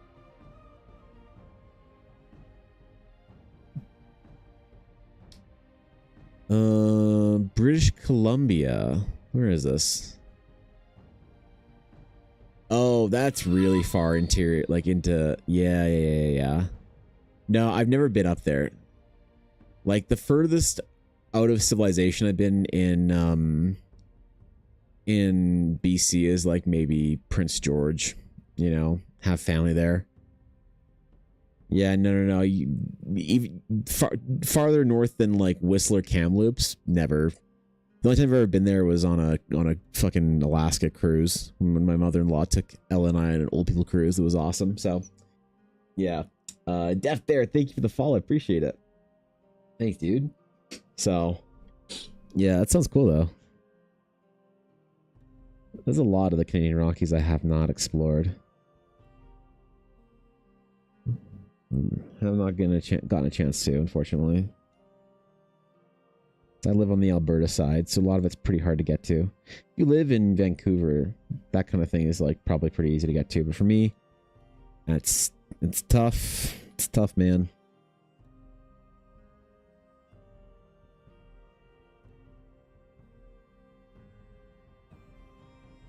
Sure, one day though.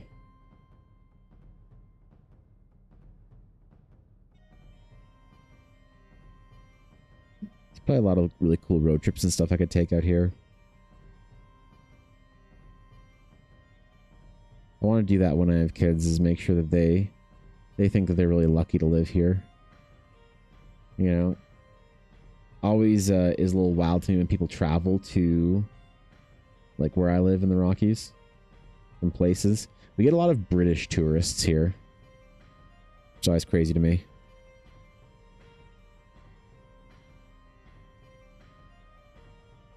You know, you could go anywhere you want in the world if you're flying to Canada from the UK. That shit's expensive, and they choose to go to the Canadian Rockies. I'm like, why? Why? They always say, mountains. I want to see mountains out here. Travel the Commonwealth for all sorts of wonders. May as well go to the Dominion of Canada and see the mountains. All right. Have fun, I guess, you know? Let's get the right ferry from Vancouver Island. Oh, really? Well, ferries in that area are a little treacherous. You go further north than, like Nanaimo. Oof.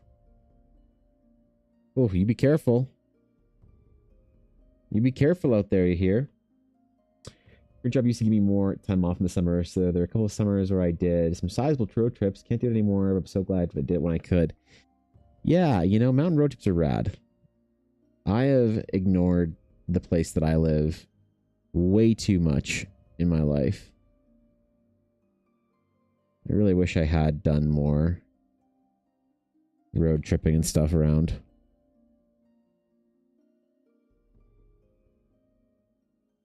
Alas. I hope to move to Vancouver sometime soon, or anywhere that's like closer to sea level for Ella's headaches, but I think I'll miss the mountains when I go somewhere that doesn't have them. Dude, driving to Saskatchewan is like driving into the fucking abyss. Oh my god, that place is depressing. No mountains, nothing interesting happening there. SoCal was the place where we lived, where everyone wanted to come visit. Not so much in Cincinnati. Cincinnati's nice though, isn't it? It's nice. Safe, right? It's cool. I mean, you guys have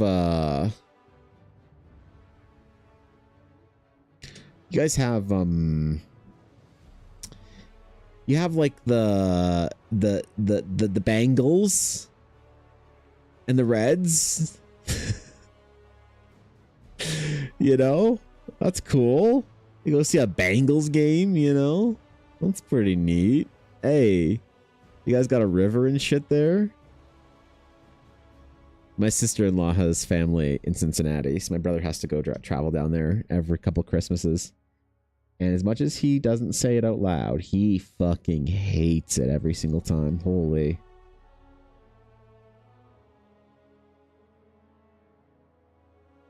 Holy man.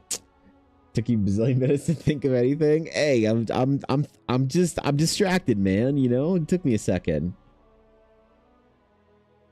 Well, Cincinnati's nice to live, right? Like, it's safe and shit, isn't it? Right? I mean, Cincinnati crime stats national rank.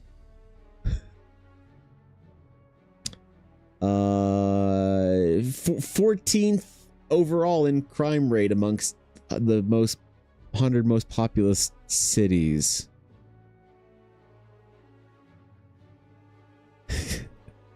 Okay. Listen, I'm trying, okay? I'm trying. Reindeer minis. Yeah, there you go. Yep. There you go. Yeah, the band over the Rhine, named after the neighborhood. They're one of my faves. Sure. Yep. Totally. Stay out of the city proper. Oh, okay. That's fair. That's fair. Look, nowhere's perfect, alright? Nowhere is perfect. No matter where you go, the grass is always less greener somewhere else.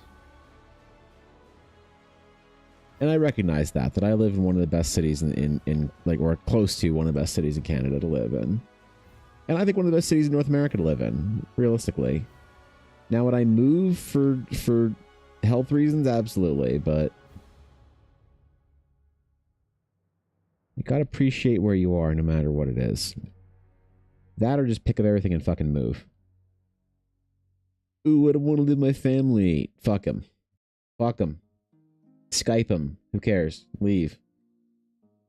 Go live somewhere you want to live. What are you whining about? What are you whining about?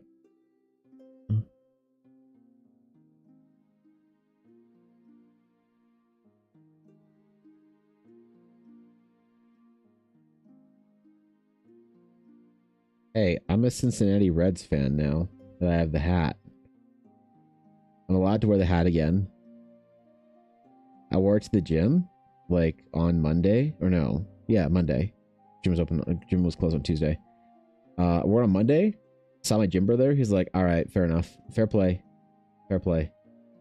You're allowed to wear that after the postseason's over." Yeah. That's right. That's right.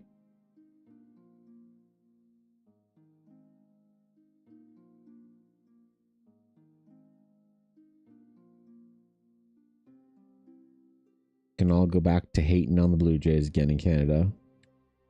Sick. Damn right you are. Exactly.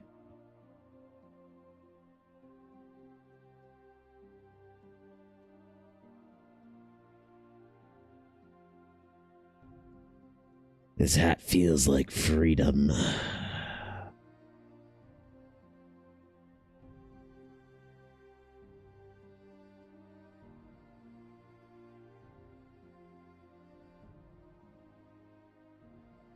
Gotta get a... Can't wear a local sports team hat, though. Can't do that. Can't wear a Calgary Flames hat. Maybe a Stampeders hat, because no one knows what the fuck the Stampeders are. And to be ironic. That's the one I gotta stay away from. You can't wear the local sports team's hat here. That's no good.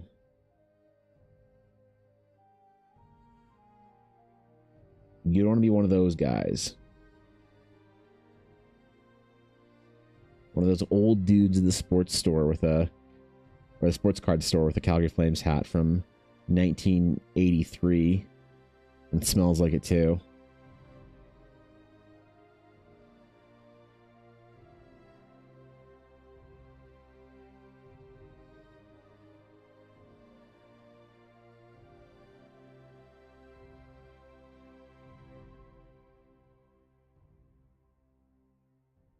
Been going out a lot recently.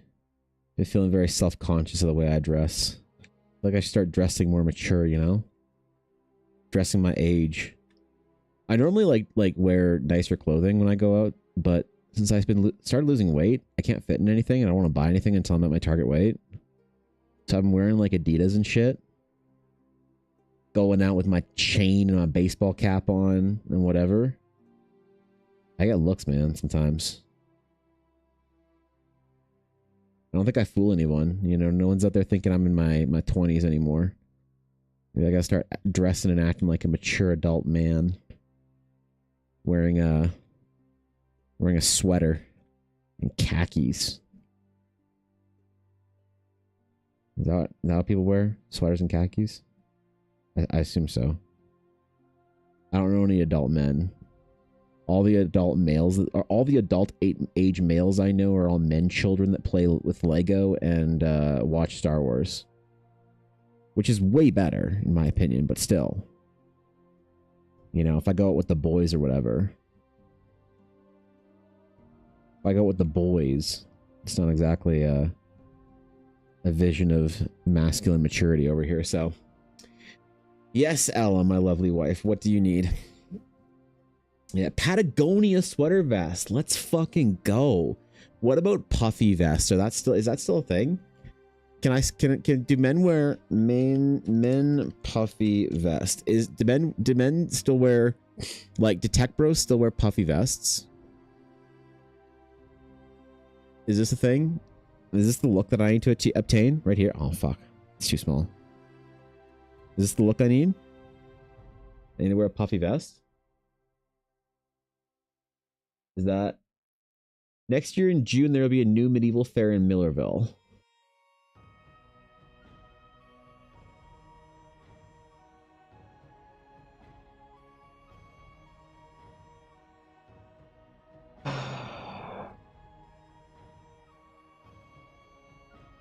I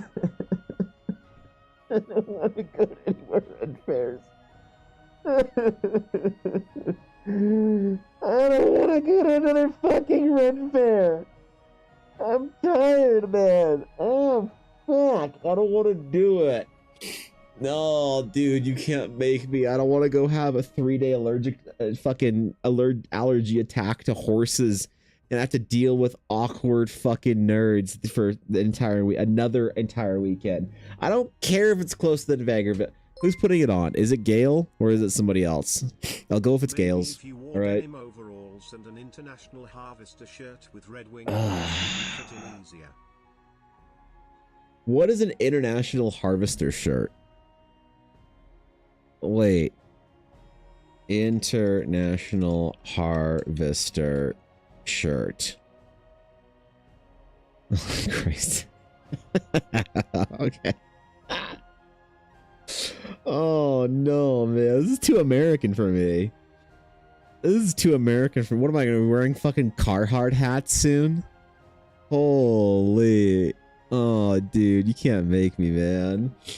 It's Gale. So we have to go to this one then. Oh, fuck. I have to go to another Ren Fair. Dude. I mean, to be fair, Millerville does seem like it's a nicer location than the others, right? Millerville Farmers Market.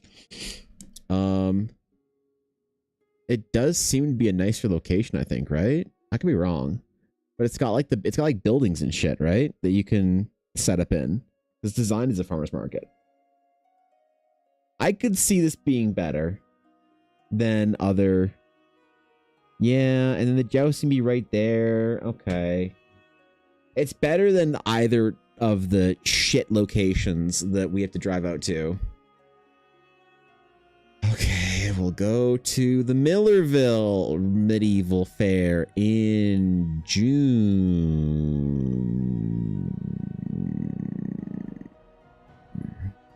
Fuck.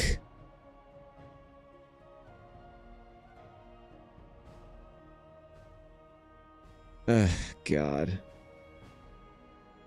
Ugh. Okay, get you an allergy shot before you go. Maybe I should, actually. If I stay on enough antihistamines, it's okay-ish, but still. Still makes me wish that I wasn't there. I can't keep doing the Ren Fairs, man. I can't. I can't. There's just too many nerds there. There's just way too many nerds there. I can't do it. I can't be around them that many weekends of the year.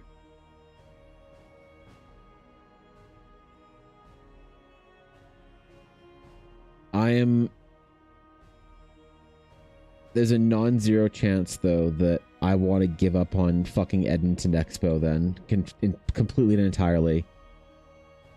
If we are doing another weekend event in the middle of summer, I don't know if you can convince me to go to Edmonton for the Expo in September. I don't know, dude. That's gonna be that's a long shot. That's a tough one there. That's a tough one.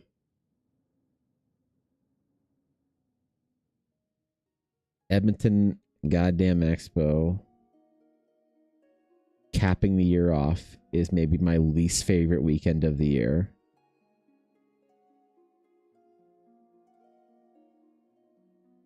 Because I'll be honest. I'll say it.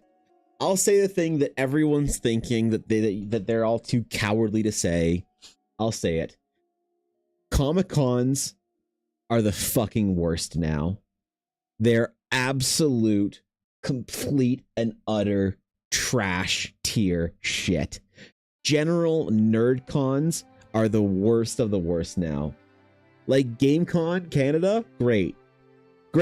It's got pointed events, it's got industry, vendors, it's got big companies that go, so you get the newest releases from Paizo or Catalyst Game Labs or Kobold Press or whatever. It's got the Games Workshop store, it's got tournaments, it's got learn to paint things, it's got seminars, it's got talks, it's got D&D games, stage, esports tournaments. It's the best convention, NerdCon in Canada. It's the best convention. Small conventions like ArdCon in Calgary, phenomenal. Only TTRPGs, small community center, 1,000 people go. Everyone's there for the same reason. Talks on how to be a cool gamer or whatever. I don't know, man. I don't know what they fucking did for lectures there, but apparently the talks were pretty cool. Really great. NerdCon, that's just an infinite ocean of packed fucking vendors. selling their mass-produced AI artwares, just Funko Pops as far as can be stacked in towers. It is dystopian, man. All's because also you can go and maybe stand in line for 4 hours to get a $450 photo with an actor from a thing that you saw they were in one time. I'm sorry, man. General nerd expos are the worst conventions to go to by a fucking mile. I don't even know why we still have them.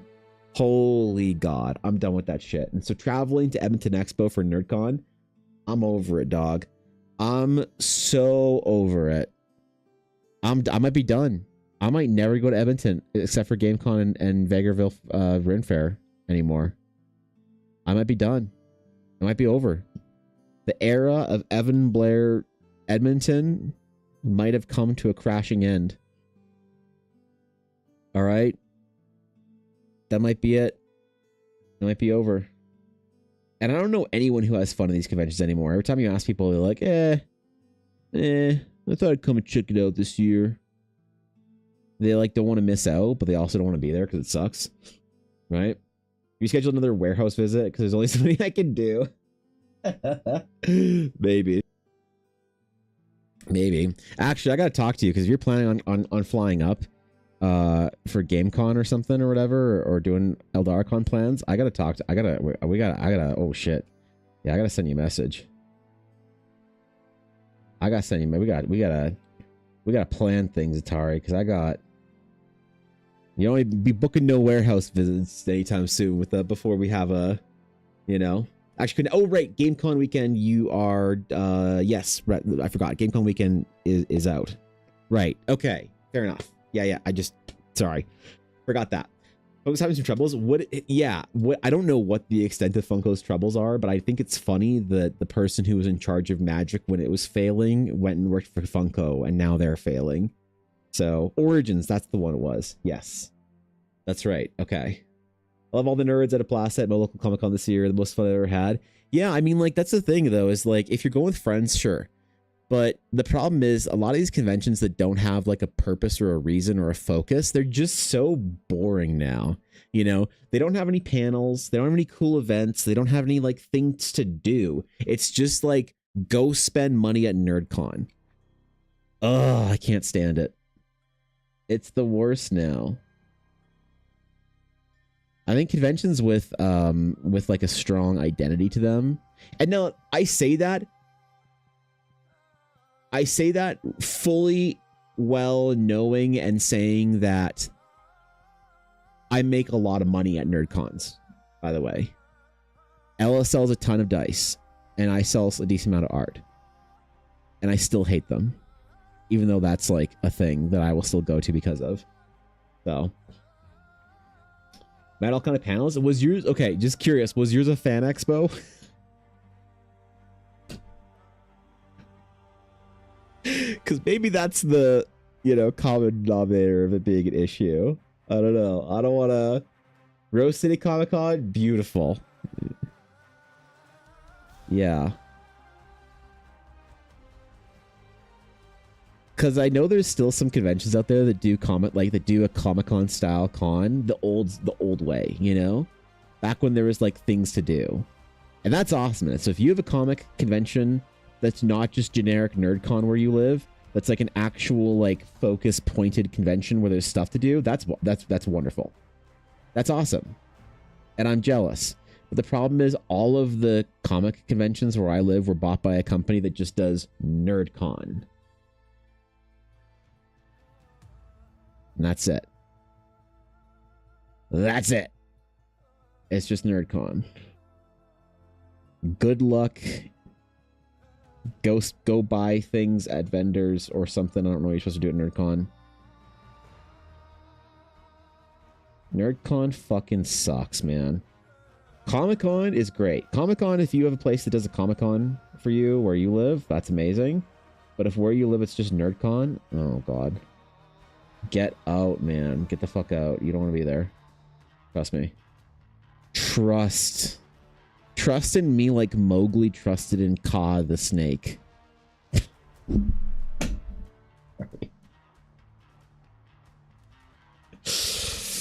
Okay.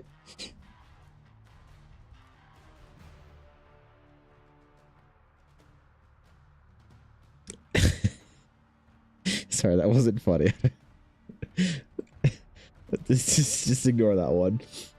There's those separate cons and anime cons and fan expos. Well, okay, yeah. If you still have like good conventions though. I've been over to Comic-Con, never an anime or fan expo.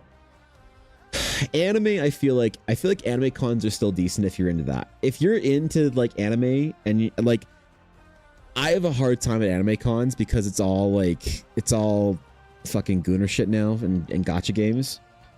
I have a hard time with it with anime cons now. The anime industry is losing me rapidly, and I hate that. Part of it does, I think, is because I've been so disenfranchised by being a streamer. And the VTubing scene, there's a lot of great VTubers out there, but there's also a VTubing scene, a meta, that's just fucking diseased.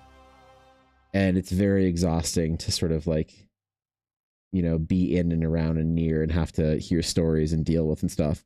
So anime cons for a lot of reasons are losing me, but I'd love to go to one of the big anime conventions that still like has like industry related stuff, you know, where you can go see, I don't know, where there's like anime cons where they're like the big animation studios or have presence there. That'd be kind of rad. Which Genshin anime cons would make sense. Hoyo allows fan artists to use their IP to a certain extent. True. And you know what? I wish that more companies did that because I think it's such a good idea. I think it's a great idea. You know? You could always go to the furry convention they have every year in. I could. But the problem is, if I go to a convention, I need to be there as like it needs to be a business expense for me because I'm not paying to take a vacation to a convention unless the convention is something that I really am passionate about, like BlizzCon. So, you know, thank you for 100 bits. Place like Las Vegas, I like Las Vegas. Las Vegas is a fun city. All right. If you do, like, everybody thinks that Las Vegas is trashy. My man, you don't do old people Vegas. You do young people Vegas. If you think it's trashy, you're doing young people Vegas. And I'm telling you, that's not the way you do Las Vegas. Okay. So when I go to Las Vegas, it's a good time. My mother-in-law loves that city, so we've been a number of times with her, and it's always a good time.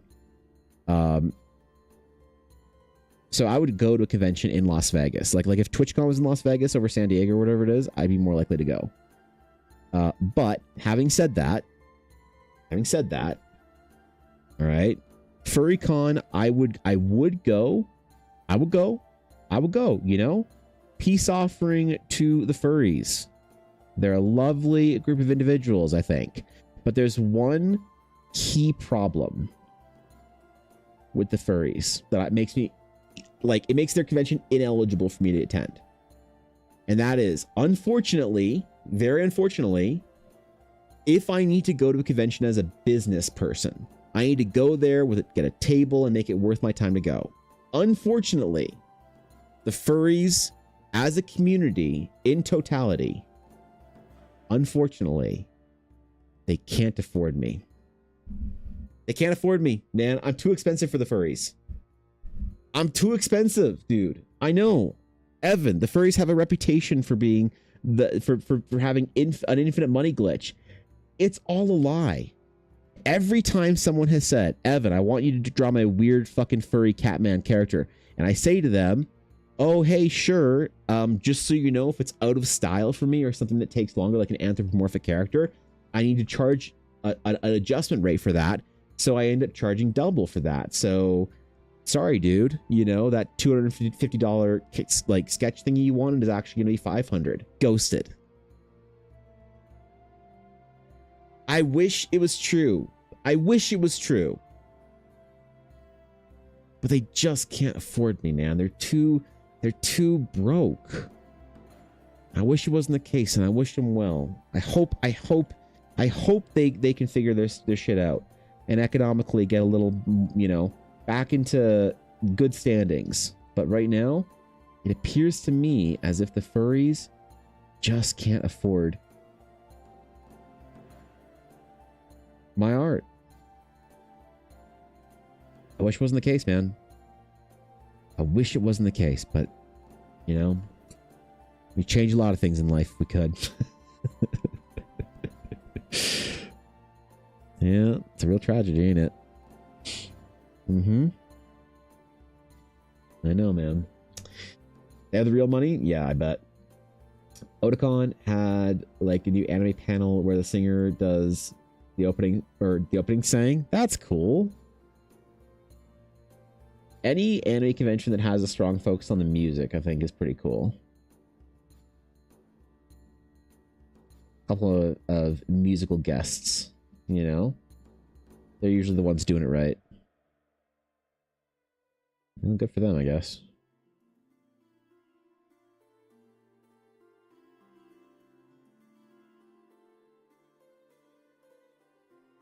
Maybe I'll take some time and walk around Calgary Comic Expo this year. I wonder if they have any announced guests for NerdCon Calgary. Calgary Fan. That's not how you spell fan. Expo. I just typed Calgary Fat Expo. Look, I'd fit in, but I'm not going to Calgary Fat Expo, okay? Okay, Calgary Fan Expo. There we go. Let's see. April 23rd and 26th. Ooh, around my birthday. All right, what do we got? Calgary Comic Entertainment Expo. 2026 guests, celebrities. Let's see what kind of celebrities we have. Lord of the Rings 25th anniversary tour. Wow, dude. The ring may be destroyed, but the Fellowship lives on. Elijah Wood, Sean Astin, Don McMonaghan, and Billy Boyd are reuniting for the adventure 25 years in the making, from an evening with the Hobbitses in celebration 25 years, photo ops and autographs. These once in a generation experience will sell fast. Wow, dude, that's nice. You know, that's cool. You know, that's nice. All right, that's cool. Who else? What else we got? Animation voices. Wait, is that all I have listed for celebrities? That's okay. That's all I have so far. Animation voices. They have whatever the fuck this is. They have some Avatar shit. They have some whatever this is, and some comic book stuff. Neat. Anime guests. What do we got? We got some Naruto. We got some Frieren going on here. Okay. Some old school stuff. All English voice cast though, so I don't know, man. Gaming stars. Nope. Stop it. Guests. There you go. Gaming stars. We got Anjali. Anjali. She has some D&D shit. Oh, you can't see. There you go. Maybe if I scrunch this down. There we go. Mark Meir, that's cool. Leon S. Kennedy, I have no idea what this is. No idea what this is. No idea what this is. Sephiroth, and I have no idea what this is. Sick. It's a good little lineup. Comic creators. I wonder if Simon Roy's going to be there. Frank Miller. Oh. That's actually pretty big. Dan Slott.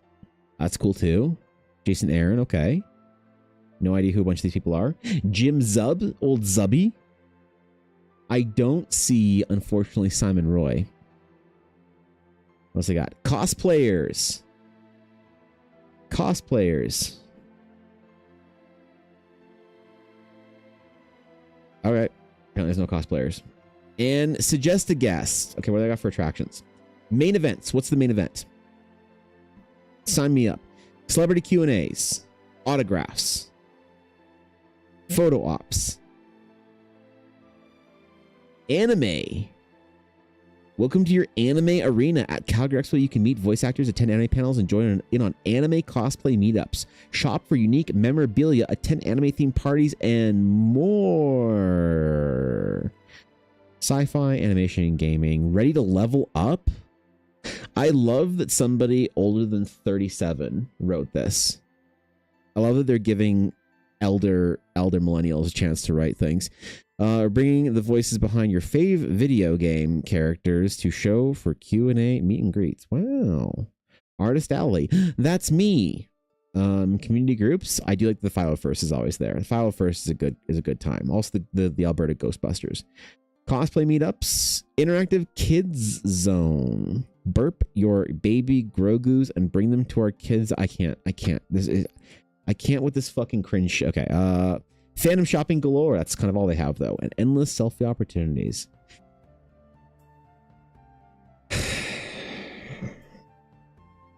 I don't know, man. I don't know. It's like maybe BlizzCon's just ruined me. Maybe when you go to a convention where everything is so like pointed and like specific and there's like so much to do at the convention, maybe all this kind of generic like attend a panel that you can't get into, celebrity autographs that you have to pay a fucking arm and a leg for, photo ops you have to wait 6 hours in line for, then pay an arm and a leg for. You know, look at a cosplayer. Like,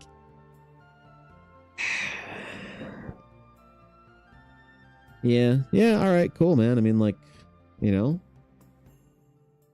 but the Hobbits is there. How much is it for tickets? How much would somebody who's not vending there have to pay? Multi-day. All right. 4-day pass is $109. How much is a single day pass? Single day pass. Wow. Back when I was going to these conventions, a single day pass was $15. $55 now. Wow, dude.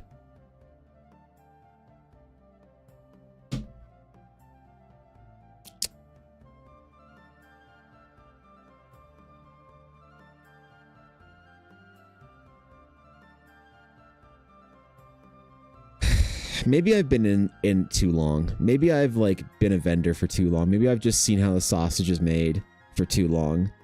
But there's not like, even if I lived in the city, which I kind of do, and if I wasn't vending, I don't know if I'd go, man. I don't know, dog. If it wasn't like a business expense, I'm telling you, GameCon ruined me. It isn't even BlizzCon. It's GameCon. GameCon Canada ruined me for it ruined other conventions for me. GameCon was so focused and so awesome that it just every other convention now in Western Canada just fucking blows. Gotta pay the Hobbitses. Yeah, I guess they got it. That's what we're paying for, is the Hobbitses, you know? I will say, maybe one of the things that makes generic NerdCon miss for me is I almost don't care who it is. There's not a single actor that I would wait in line and pay a lot of money for a photo with. I can't think of a single actor. Not Star Wars, not Lord of the Rings, like, because to me, what the fuck does a photo mean? Like to me, I don't know. Again, maybe I'm just old and curmudgeonly and shit with this stuff, and I've been in it too long. But like, I like the idea of going to a convention and talking to somebody who's a creator and like being able to talk to them. You know, it's like if I got to talk to an artist or whatever and be like, yo, hey, what's process? This is cool. Like, tell me about your work here or whatever. Like, that's fun to me. Like, just the like, hey, nice to meet you, Mr. Wood. Loved you as Frodo. Click, $250. And that was 6 hours of my life waiting in that line. Like, to me, that photo doesn't, like, I don't get it. And I love that people get it. And I'm not saying that if you like it that you're dumb or whatever. I just don't personally fucking get it. And I think that maybe generic NerdCon is tailored to people that love that shit. And they're like, oh my God, Mr. Picard and Data are at the convention. I need to get a photo with the Hobbits and Captain Picard and Gandalf. Like, okay, that's cool. Like, and if that's your jam and that's your fucking thing and you lose your mind over, and that's like what you save to do and that's what you want to do and you're excited about this shit all year and you're looking forward to the second you hear the guest is announced, then like by all means, man, sounds like the best weekend ever for you, and I'm super happy. But for me, I just can't imagine. I can't understand it. I can understand that people like it, but I don't understand why. That's the thing. I have no clue why a photo with a famous person matters for fucking shit to somebody. I can appreciate that I'm on the outside here and I'm not judging anyone for liking it. I just don't get it to the point where if that's what nerd cons are about, I can't imagine doing it, you know? So maybe I can find something else about them that makes me like reinvigorate or light up that fuel, light that flame of passion once again. You know? But right now, I don't know. Yeah, Cavalier Momoa, I don't know, man. Like, it's even then, it's just a fucking photo, right?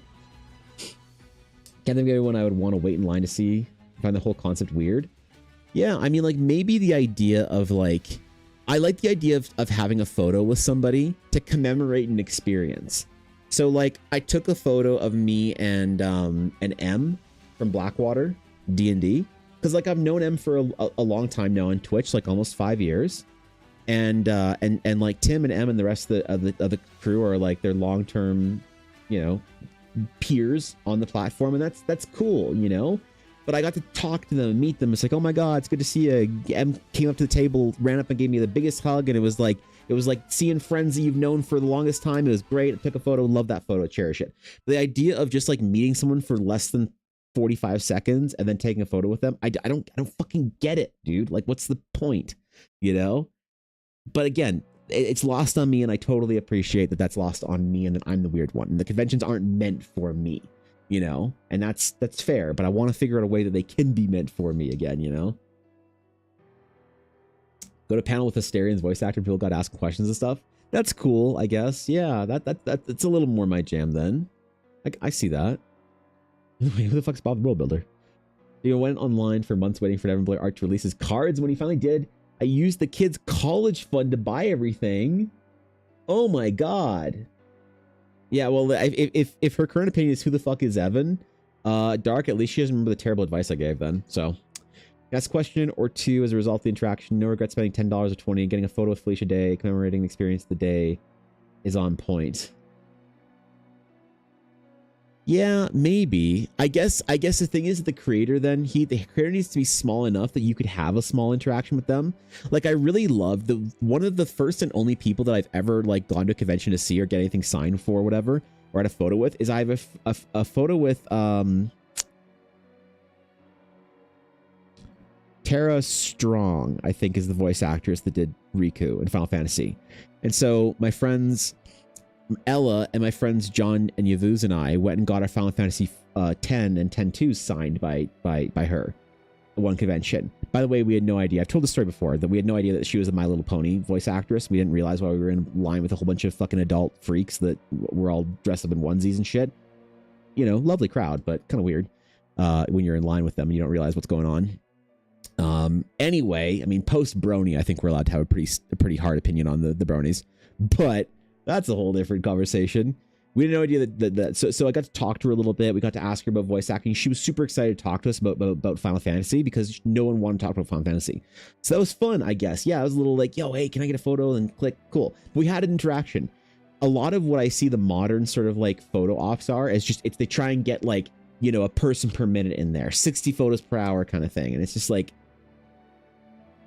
I don't know, man, you know? Want to wait in line to see someone and say one or two sentences and then leave? Sure, yeah. The meet and greets things are whatever, but they are hundreds. Like, I don't know how much it is for the Hobbitses. How much is a photo with the Hobbitses? Let's see. How much is photo with the Hobbitses? Let's see. Attractions, main events, autograph. No, where was the thing? Learn more. How much is a photo with the Hobbitses? An evening with the Hobbitses. Backstage pass with the Hobbitses. Autographs. Photo op with the Hobbitses. So if you want a photo op with all the Hobbitses, you are going to pay $400 for.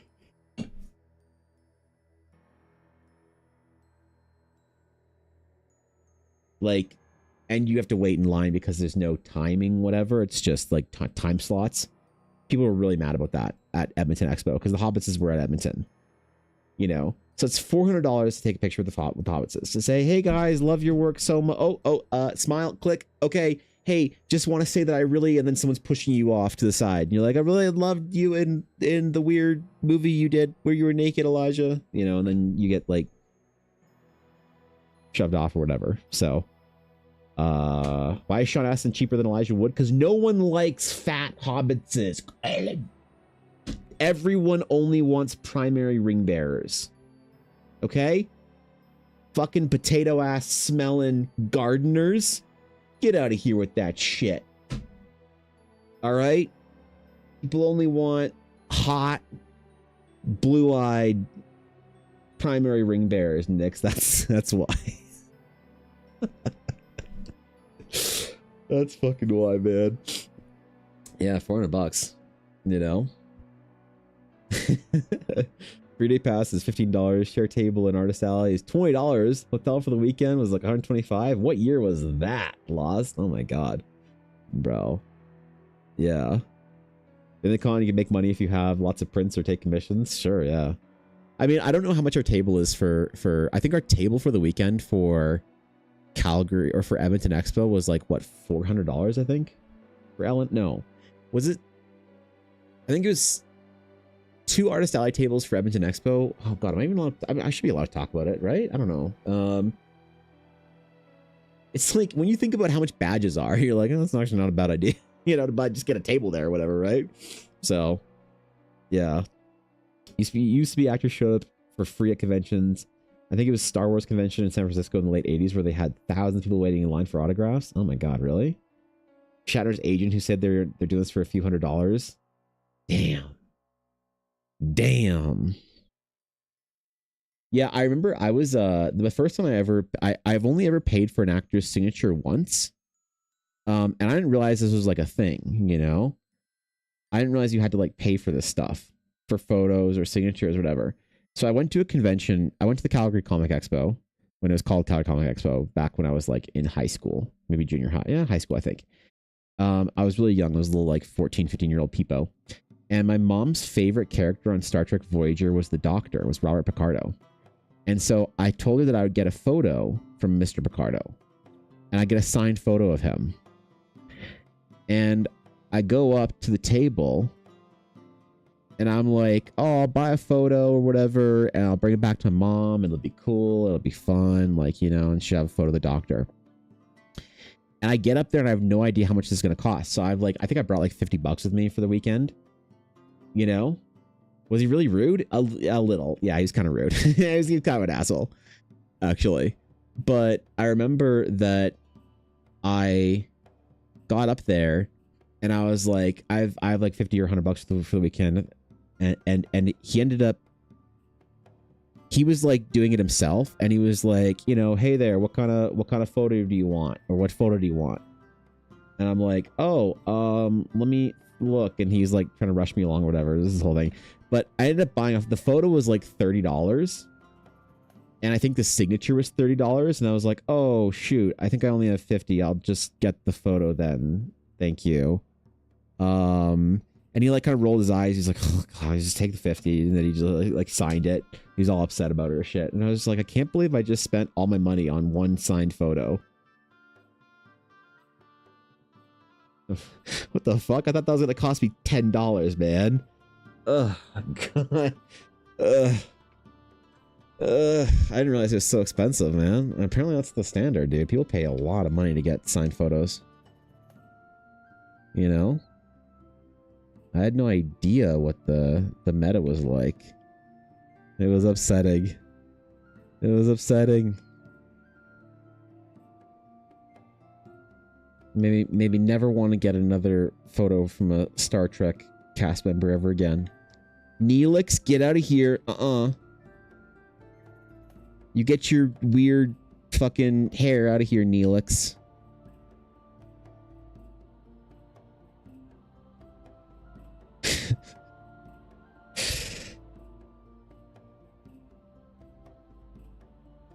Yeah, that was a while ago though. So how do I find the love of NerdCon again then? After conventions like GameCon and maybe I don't, honestly. Maybe I just go, I do my thing, I sell lots of Blackwood dice and art and talk to cool people, and then I go home. Maybe that's all I do with the nerd cons, hey? Now, I will say, going as like a vendor is more fun. As much as I sort of like find the whole weekend exhausting, like that's the nice thing about GameCon Canada is that there is cool stuff to do for GameCon. Like I went to around and like I shopped around and stuff at GameCon. Like I bought the Darkest Dungeon board game, dude. The Darkest Dungeon board game, Ella and I got all of it, like every piece, every box, every expansion of the Darkest Dungeon board game for like $120, dude. Because they had like extras or whatever and tariffs and shit, which is very sad. But we still got it. It was cool, you know? So like you get that. You didn't know you're gonna get cool deals on board games, right? That's kind of rad. Got a whole bunch of 40K. Got a limited edition convention commissar model. That was cool. You know, did some learn to paint stuff. It was fun. Like I enjoyed walking around the convention for GameCon. I actually wanted to go away and like do stuff for the convention. But I will say that it is still fun to talk to. So even if there's not that at NerdCon, it is still fun to go there and talk to people. Because you know, when somebody's like curious about your project and wants to know about it and is like excited about, you know, D&D and storytelling and whatever you're doing seems to resonate, that's a fun experience, you know? You get to talk to people about their game and whatever they're doing, and for some reason it's not as cool story as it is on Twitch chat. I'm kidding. God, relax, man. Just being a little toxic. Relax, chill, man, chill. Start putting Eldarcon in parentheses after con name. Yes, that's what I need to do. Yes, exactly.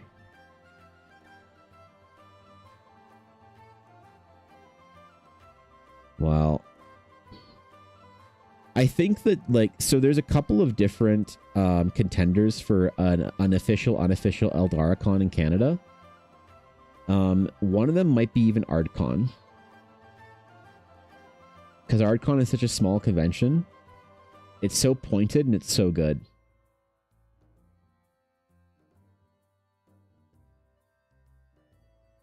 It's so good, man.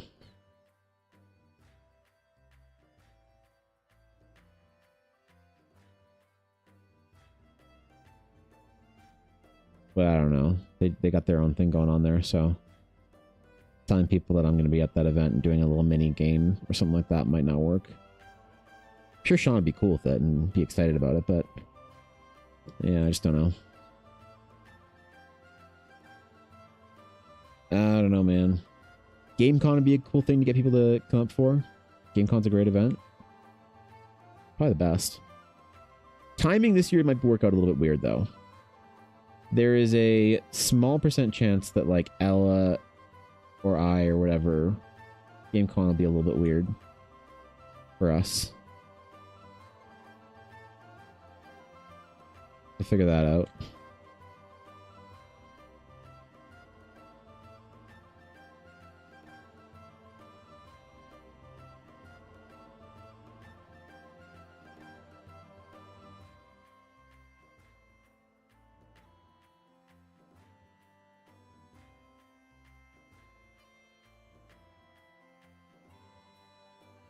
Okay. All right. I had to focus up there for a sec. Inside info. And, wait. Inside info and can ask questions. Aren't a lot of the panels put online though for you to like look at later though? You know, watch after the fact. I think panels probably would be maybe one of the most fun things to go do at conventions. That could be one of the things that I could maybe reinvigorate. As long as it's the guests that are doing cool stuff. Not that I've seen. Oh, really? Oh, okay. It's just kind of like an in-person experience. Well, that's interesting. I actually appreciate that then. That adds some value to it, hey? The idea of like, I was there, Pog. I attended the panel. I did the thing.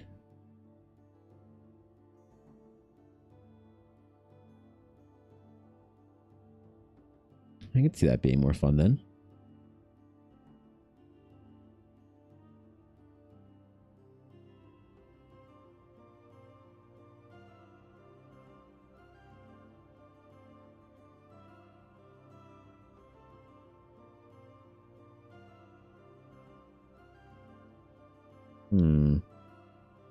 We need adjustments. Ever so slight adjustments. There we go. There we go.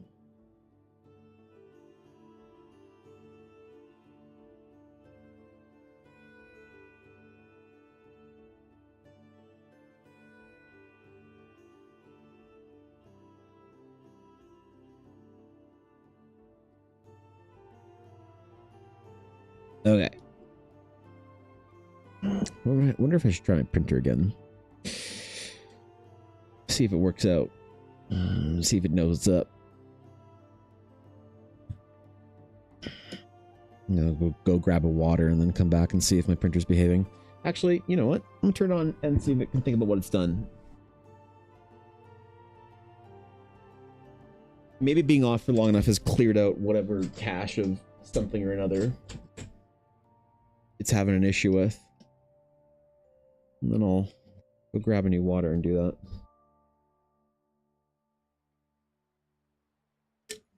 that. Okay. Electrolytes. Salt. Get that good drinking salt in there, boy. Tell you what. All right.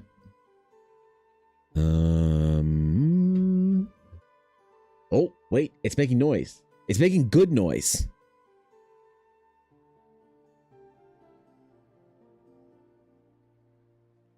Oh, wait. Let's try. Let's try. Okay? We're going to try it. We're going to try it. In settings. Color adjustment. Adobe RGB. Brightness. 5. Contrast. 5. Saturation. 5. Okay. Launch. I'm going to go with water.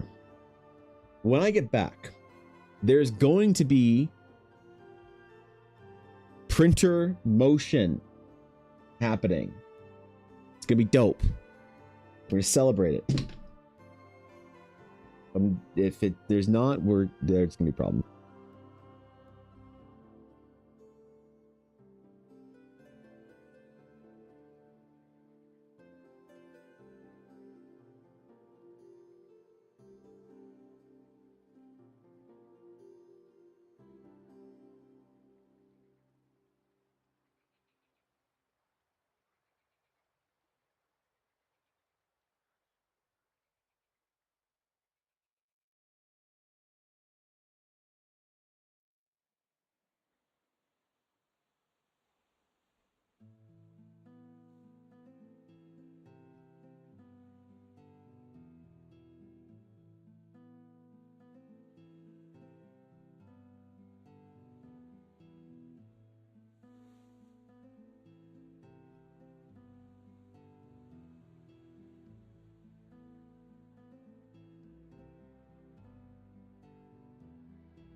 Guys, the printer. What's that?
All right.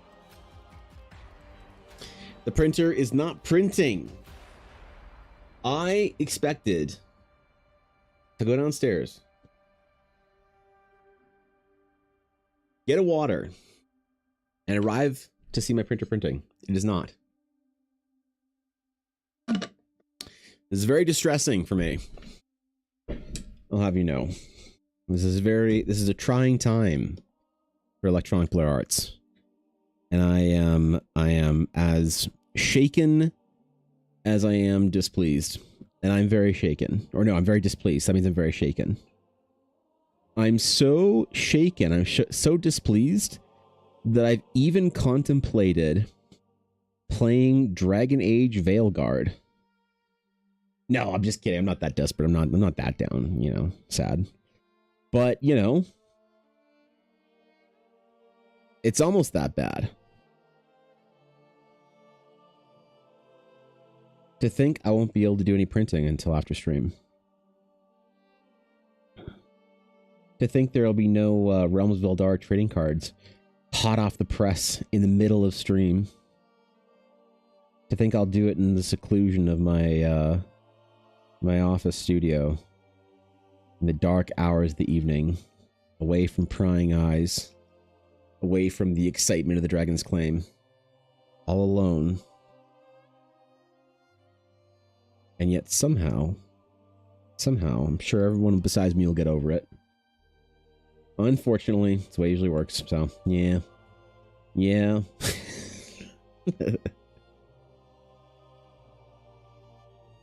We'll all get over it.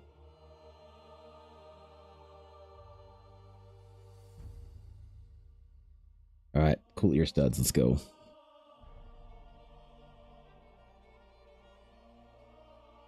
Let's go. Ooh, Veilguard? I know, man. You're right. I don't want anybody to be worried about me, so I don't want to imply that I'm that bad where I'd actually play Veilguard. You know, like, oh, hold on, let's not. I don't want to get like dinged for Twitch TOS for like self-harm or whatever it is by threatening to play Veilguard.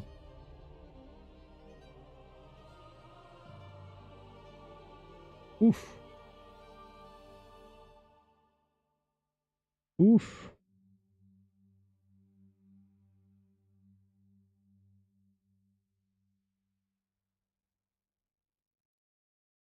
Okay. There's a small part of me that's contemplating trying to color this in, like doing a little sort of like color pass on it once I'm done. Because this species / race, depending on the edition of game you're playing, they're going to be a little unique. And I feel like having some painted versions of them is going to be necessary, right? Show off some of the interesting colors that they can have on their skin. The blues, the reds, the purples, and all that.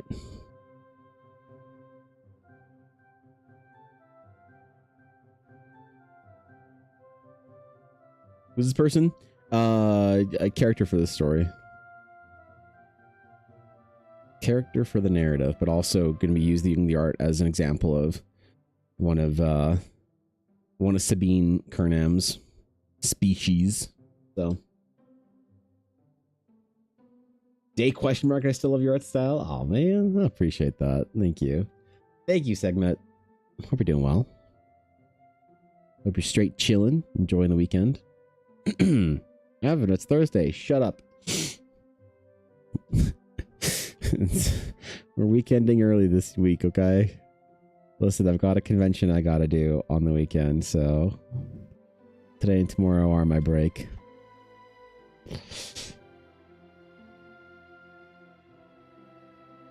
Oh, fuck, I gotta set up tomorrow. I forgot. Ooh, I gotta check to see when our setup time is. What if it's during stream? That's it. Today we stream for 13 hours then.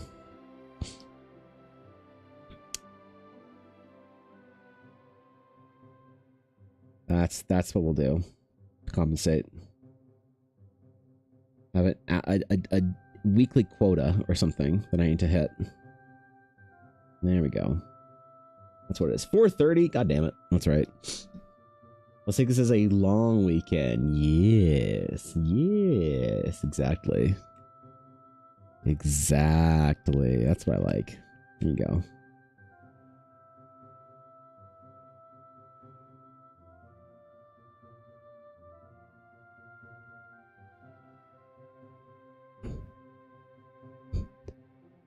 Yeah, that'd be nice. Sabine, does she have facial markings? Let's see. Sabine does. She has little, okay. Little ones on her cheek. So she's got one on the bridge of her nose then. She should do one on her chin as well, maybe. We'll just leave it here. That could be better. It could work all right.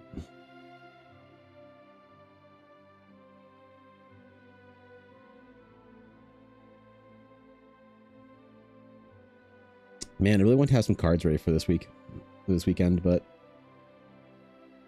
I don't know, dude. Unless I do some second edition printing. That'd be so toxic. Do the second edition first. Wait a minute. This doesn't fit into the print run. What do you mean the second edition was printed before the first edition? What the hell? Maybe I'll have beta test packs at the convention for $150 each. What'll do. Let the enthusiasts grab some. There's not many. I could have like beta test packs for sale. Every time a beta test pack sells, it goes up by 10%. No, it has to be more than that. I don't know. Convention this time of year in the winter. Yeah, it's more of a winter market, but it's kind of morphing into a mini convention. It's called the Geeky Holiday Market, but they've been evolving it over the last couple of years to a mini convention, which is pretty cool, you know. Good for them.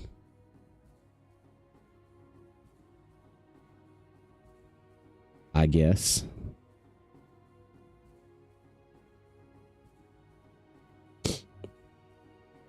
Has to be around this time of year. We'll have one in Edmonton next weekend, which is pretty neat, I suppose. We can go earlier. Okay. Well, I don't know. It might be nice to get done. Ella also got another retail space at another mall in Calgary that she's got to move into soon, which is pretty cool, man. Blackwood Dice is growing. It's becoming a thing. It's becoming a thing. It's becoming a very successful little local business, eh? It's kind of cool.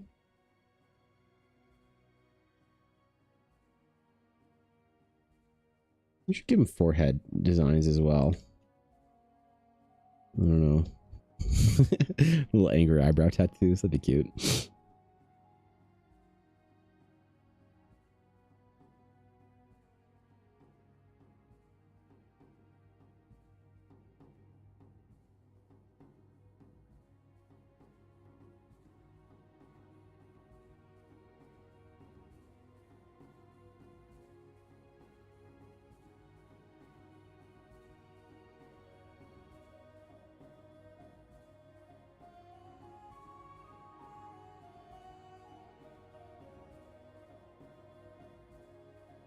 These large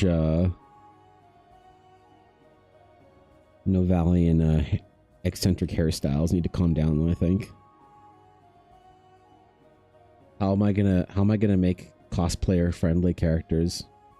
These Novalians keep having ornate hair jewelry. Right? What are we gonna do about that? That's right. D&D Art thinks about the cosplayers when making his characters.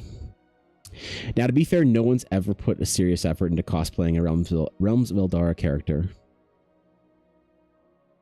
Couple people threatened.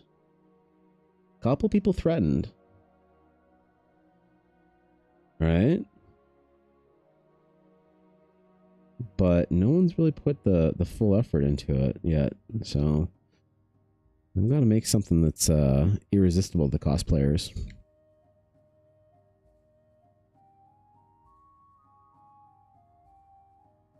Character that they can't not make a full cosplay for, you know?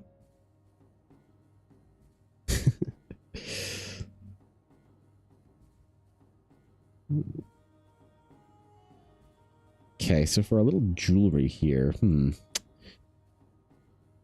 what if a small chain brush would? Oh, don't tell me that chain brush didn't come with me on my reinstall Photoshop. Oh, man. Okay.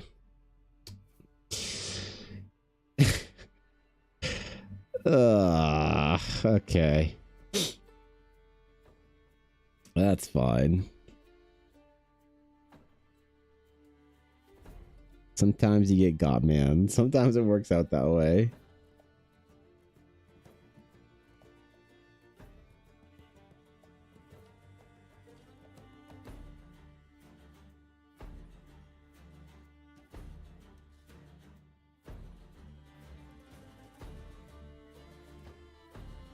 Ooh.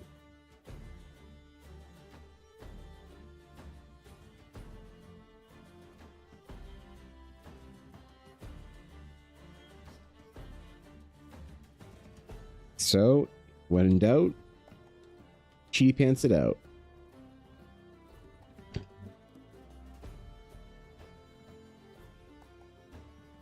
Oh, do it on a different layer though.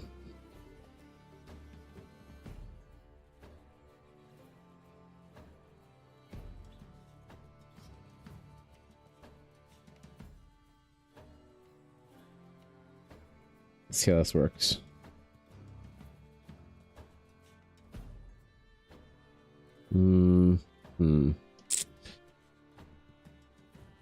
See if this even looks good. We'll run the experiment, as it were.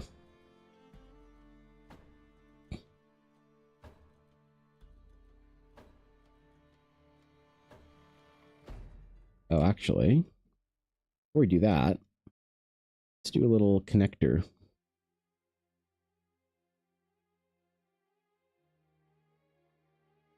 In there.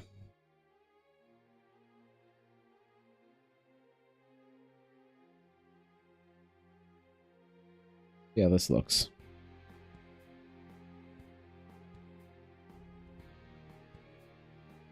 Huh. Learning to draw. That's overrated, man. You just draw. What do you mean? Yeah, it's a struggle, right? What species of character? They don't have a name yet. They're to be named still. TBN.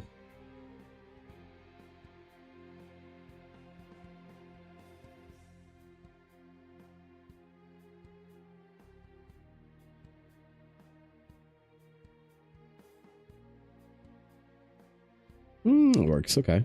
Not bad.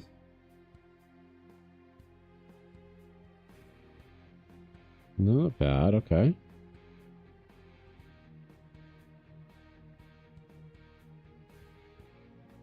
Not bad. All right. All right. All right. This serves as a good little guide for us, I think. For our jewelry. What's tattoo on the face mean? The tattoos on their face they mean different, different, like, it's a way of communicating your standing within the culture, your expertise or your social status.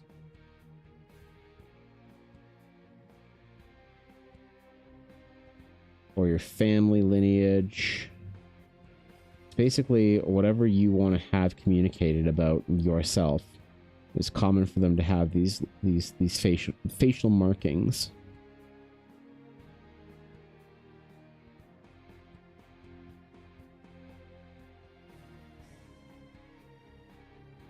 So maybe you're born to a merchant class, or maybe you are the son or daughter of a great hero in your family. Your bloodline is given the opportunity to wear some sort of very prestigious, rare marking. Maybe you've committed some grievous crime and you must bear the brand of shame across your body. In plain sight for all to see.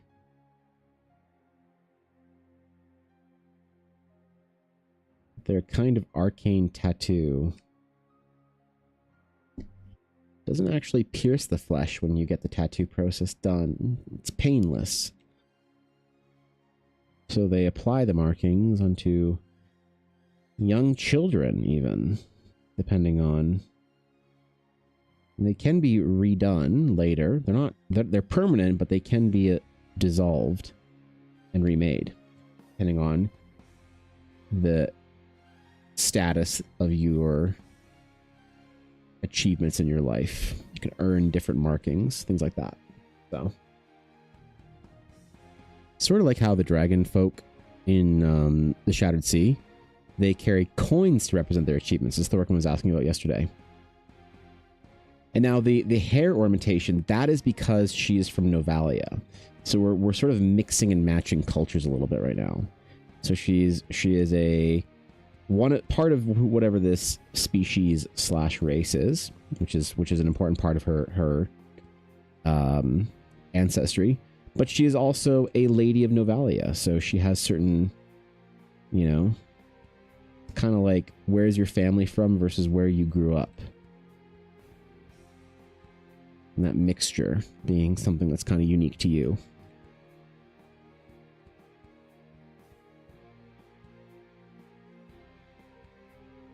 Ooh. Gotta do my exercises, man. Hand's starting to cramp up a little bit. That's not good. You know what? It's time. It's time. Time. We gotta do the band exercises, all right? And we're gonna do them together, okay? Everybody get your surgical tube band thing out for your wrist exercises, all right? Okay. Oh, wait. It's wrapped around the wrong fingers. Okay, there we go.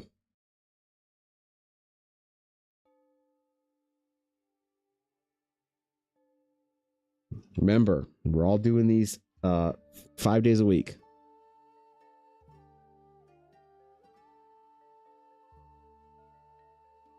Maybe I'll take a break and do some card formatting for a bit as well.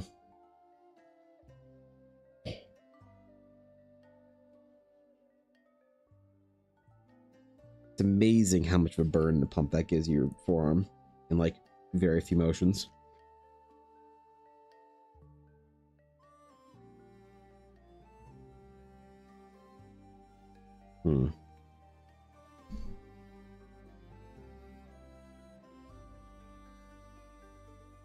These exercises really are helping.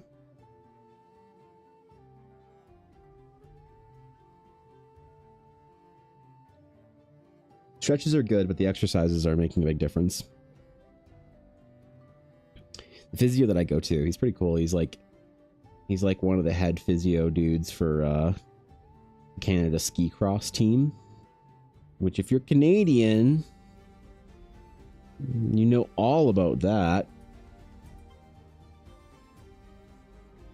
And if you're American, you pretend to know all about that for about a 2-week period once every 4 years, which is awesome. Kidding. Come on, man. Come on. That's true for Canadians as well. Ooh, he said it out loud. Ooh.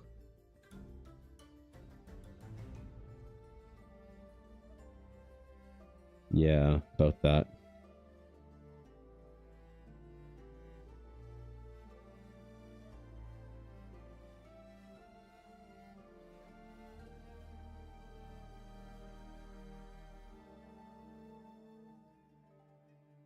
What an annoying little thing to have happen, hey? Be in the midst of all the work. Yeah, the funny thing, though, is that the physio did say, he's like, whenever you can take, like, 2 months off, that'll be great. I understand it's probably not going to happen anytime soon, but just, you know, whenever you can take 2 months off, let's try and do that, okay? Try and give it a chance to relax. It's not gonna be anytime soon, is it? I'm like, no. Nope. Sorry, bro.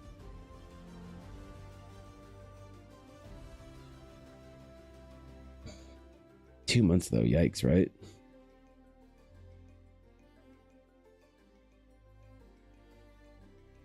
What'd I do with 2 months of not drawing?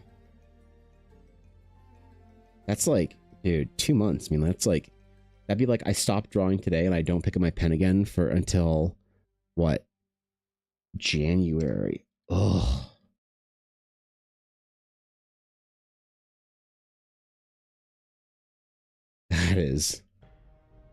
That is some eldritch horror levels of terrifying.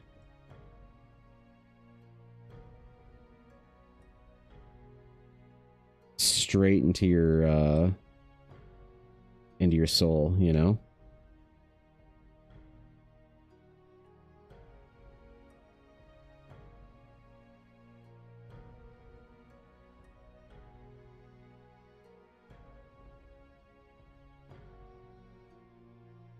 Holy.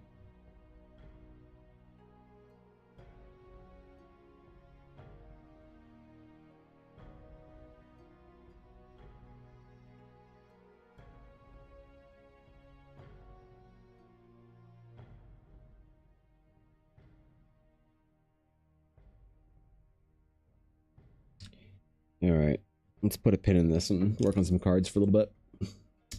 Just for a little bit. So I don't have to be using my hand all cramped up like that. He said if I could limit the amount of time I'm spending drawing to like 2-hour blocks, that'd be the best thing to do as well too. So maybe I can bounce between projects a little bit more often. Okay. Trading cards. All right.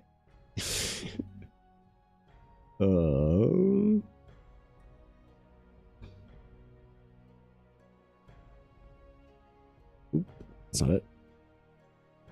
That's not it.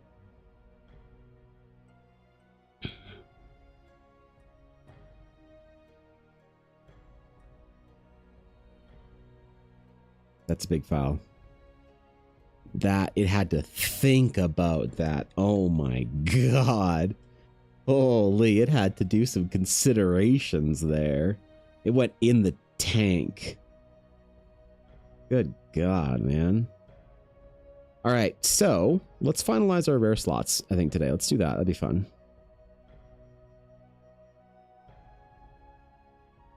So,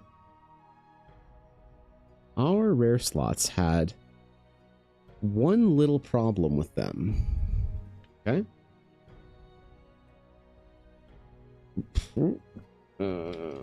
So, to review, let's get our bearings, know where we're at. No, god damn it. I just misspelled Google Docs 3 times. Oh my god. Okay. Maps are good. The rares are not good. Let's change the color of that. black. So, in the rare slots, we have a couple of different arts that I like.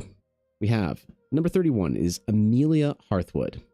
Number 32 is Scarlet Starbreeze.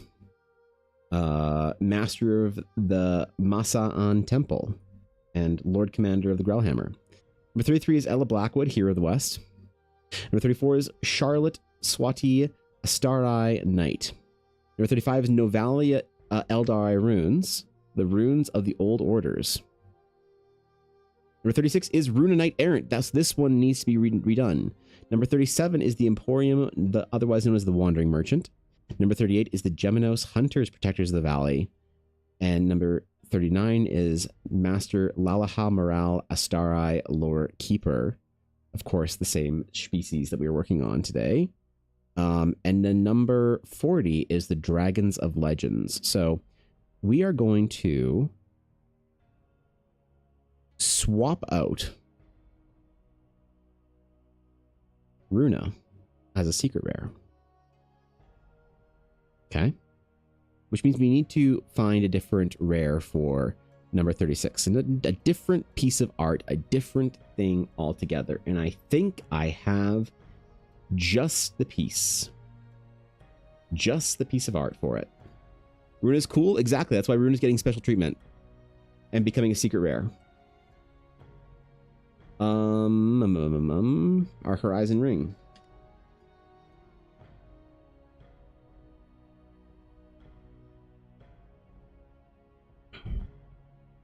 Our Horizon Ring. Ooh, that's cropped. I guess it needs to be cropped anyway. That's probably fine.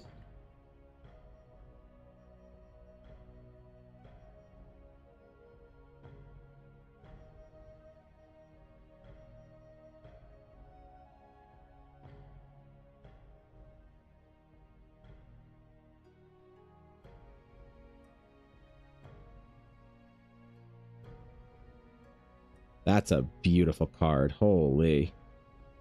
Let's get as much sky as we can in there. We'll go sky focus on this one. Oh, that's a really nice card. That's sick. Fucking sick.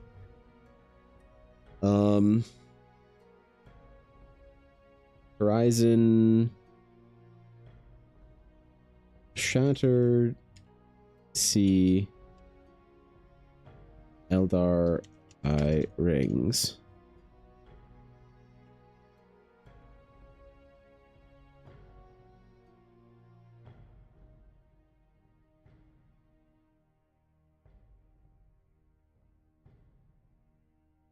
Shattered Sea Eldar Eye Ring. Ooh. Ooh. Maybe we'll, instead of Shattered Sea, we'll put Horizon. It is, I call it the Horizon Ring runes, so. Horizon Eldari Ring.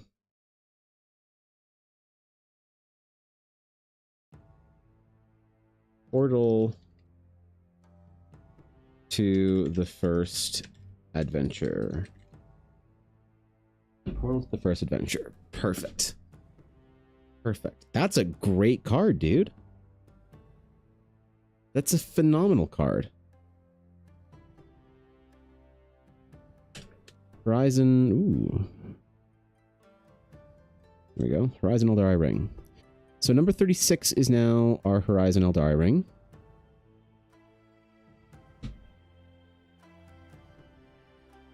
Horizon Eldar Ring. And that's right beside the Novalia Art Eldari Ring then. So the two of them are kind of right beside each other.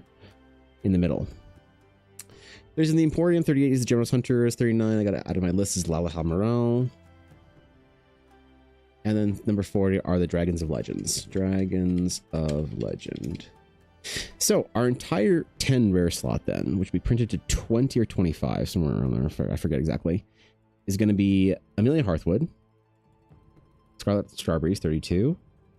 33 is Ella Blackwood. 34 is Charlotte Swati. 35 is Novalia Eldari Runes. 36 is the Horizon Eldari Ring. 37 is the Emporium Wandering Merchant. People love this card for some reason. It's like this art at conventions and shit. The colors do pop out. Do you ever showcase other people's art? I don't know where to begin to show mine, and it's much different from your pointers. Arstrike, I think that if you want to start showcasing your artwork, I think the best thing to do is to utilize the massive platforms that are there that are very like people will downplay the importance of having a social media presence. If you want to showcase your artwork and you want to grow your presence, which is very important, like if you're a solo employed artist and you work for yourself, your marketing is very important. And I think that the best places to showcase it are right in front of us. It's places like Instagram. Twitter's not the best anymore because Twitter uses a lot of like words, but the biggest turning point that I've had in my growth as an artist was when I started making process videos. So I really do believe that video format is unfortunately, or fortunately, depending on how you like it or not, is the place to go and the thing to do for building an audience for your artwork. 100%. So start making process videos, start making videos talking about your art. Short form stuff works really well because you can cross post it to TikTok, Instagram, and YouTube. But realistically, I don't think so much about like where to sort of showcase your art, as in like where are the hidden places that we need to figure out what to do with them. Because old school artists will give you different, like they'll give you different, like, pointers. You can submit your art to and they're still good pointers, but like they're a bit antiquated. Submit your art to contests like Spectrum magazine. I don't know if they're still a thing, but back when I was like coming out of art school, Spectrum was a big place. That's where a friend of mine, Serena, got noticed and picked up a lot of her work, and now she's working for Woods of the Coast and stuff like that. ArtStation portfolios are really good, but I think that if you're starting from zero, you're starting from scratch, and today's day one, I think that using social media as intended, like it is possible. Social media growth is not luck. It's not luck even in the slightest. People who don't have social media presences will tell you it's luck to make themselves feel better because they don't want to admit that they're not doing what they have to be doing. But there is a way to grow on social media that is very powerful and very potent and is very possible. You have the kind of following that you generally always deserve. You can get lucky, but that's a very rare case, as it were. So I would start posting your stuff religiously on social media and trying to also get people who are fans of things that are close to you. If you really want to go down that route and start making fan art and certain kind of like things that you like, that's close to what you do, things like that. That's how I would approach the subject if I was like starting off from day one. So yeah, that's where I would go. But it's possible. It just takes the work. It's very, very possible. Where were we? 37. Okay. 38 is Gemus Hunters. 39 is Lalahal Morale. And 39 is the director. I kind of want to put Master Lalahal Morale. Master Lalahal Morale. Let's do that. Let's change it out so that we have her title. Master Lalahal Morale. Astari Lorekeeper. Sick. And then that's number 40. And then that's number 39 and 40 are the Dragons of Legend.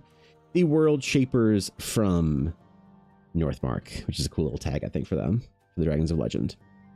Okay, so our rares are done then. That's our rare slots. Our rare slots are officially done. And that'll represent 200 rares. 200 if we do 20 of each. What did I call them though? Amelia Hearthwood? I need to make sure I get this. Whatever. Master Lalahal Morale. Cool.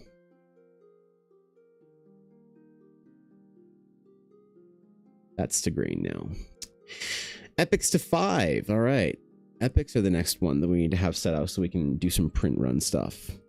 Epics are going to be... What do I have here?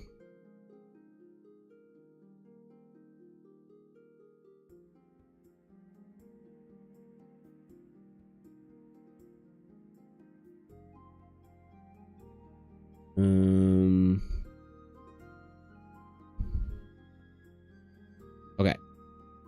So there was going to be 1, 2, 3, 4, 5, 6 epics. Was that what it was? Riven and Sariel. The Eldara signature series. Yes. We need to finish that card.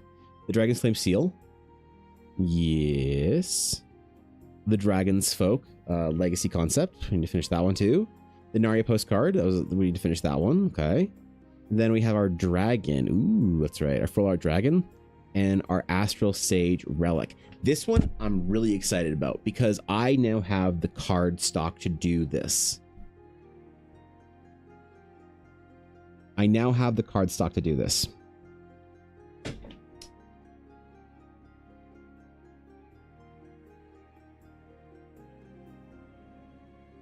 Okay. Okay. And then just so I know where we're at, our legendaries we don't have finished, right? Legendaries 2, 3.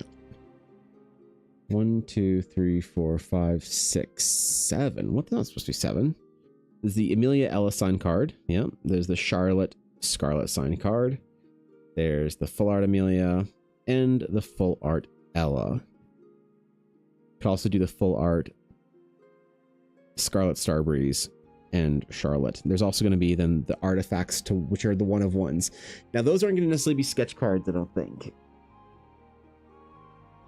Yeah. What's up, Cow? Doing some character design today. I'm just taking a bit of a break and doing some trading card work. Let the old hand stretch out, you know, get it feeling a little better, as it were. And then, of course, we have our 2 secret rares. So,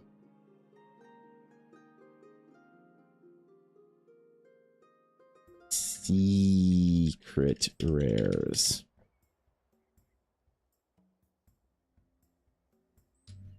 So, I wonder if we put those as unnumbered cards. Ooh. That'd be kind of fun. So, Runa's going to be number 1.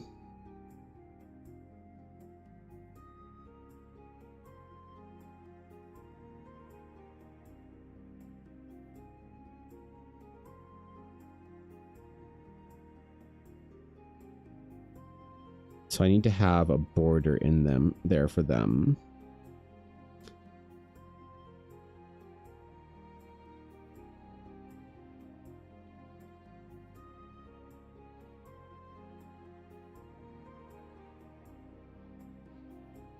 Okay, they can't have the same color here. So what colors do I have? I have access to, I did blue for the rares, purple and orange for the legendaries, follow the World of Warcraft scheme. Light blue for our promos. So I'm not using green. I'm not using yellow. I'm not using red.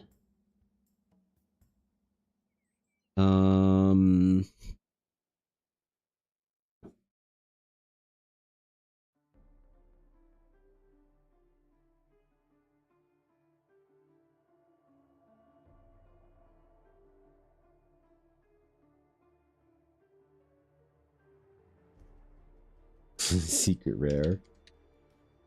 Maybe I'll do something like that. Just put SR there for now.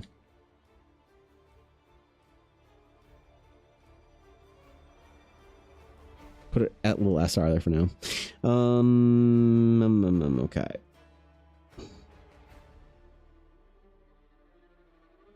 So then our color, let's just play around with this for a minute. What looks good? Do something more green-like. The green's cool.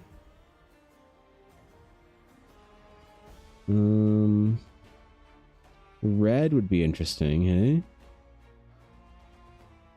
I kind of like the mint green. That's an interesting one.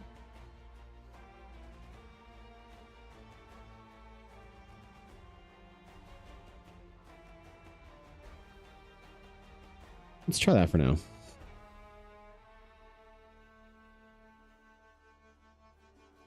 Let's grab our color here. We'll just sample from the green somewhere in like here-ish.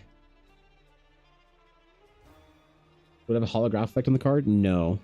No, because the thing is, these cards are supposed to be promo, or supposed to be like fine art cards, right? So anything that I could do, like holographic effects or things like that, I would have to use a lesser quality of paper. And then the card is not going to be as high quality. So, holo effects are doable maybe if I, well, one, if I get them printed by another company, which kind of defeats the purpose for me of doing it myself, right? That's possible.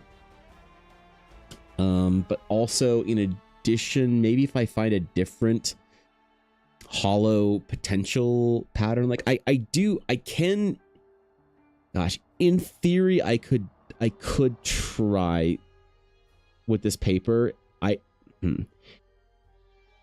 The issue is I don't know how well it would last. I think that it would begin to separate and not look great. I could try maybe. I have a bunch of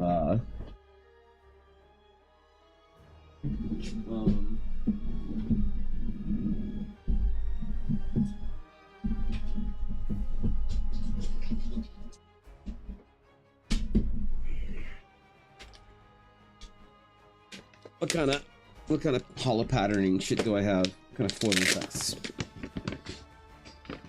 So I have some shards, some shards, some shards, some shards, some shards, some sparkles, some sparkle. I could try, man.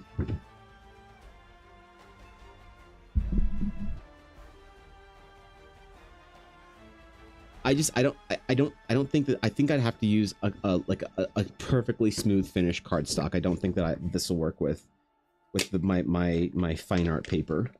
It's not designed for it. But you know, we could run an experiment. If it doesn't work, like whatever. You know, because the thing is, the nerds like the shiny cards. Yes, hello, I'm nerds. And then in theory, I could have it cut to each card specifically. Do I have any beta cards I could try this with? I could try this with a sketch card as well. Oh, that's such a stupid idea. I love it. Holo foil sketch cards. Oh my god.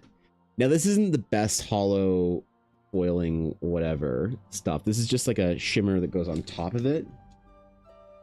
It could in theory work though.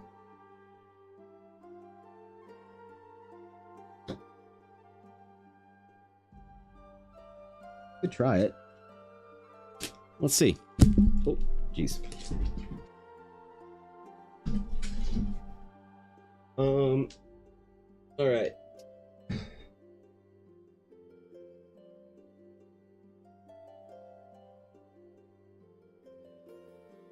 Let's try it with the Emporium, okay?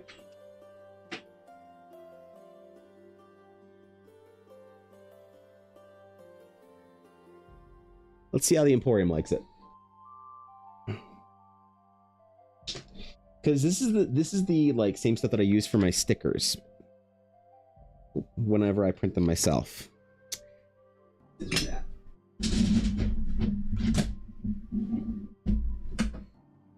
Bro, where are my scissors at?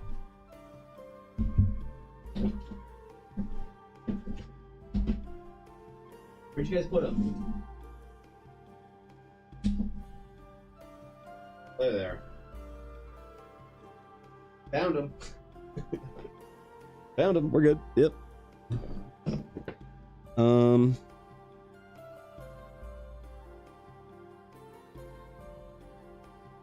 Let's try.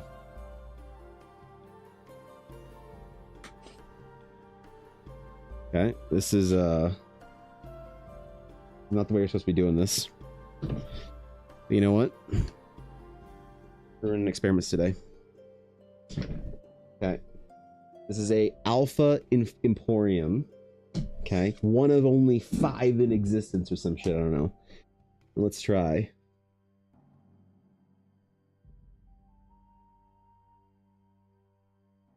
Let's try to holo foil it. How about? I might need fancy gloves. We shall see. Okay.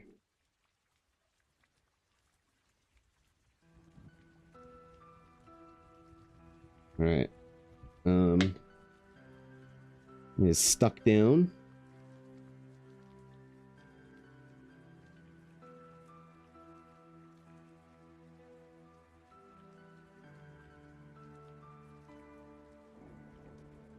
Ooh. Curls it. Very interesting. It curls it. Okay. Cut it.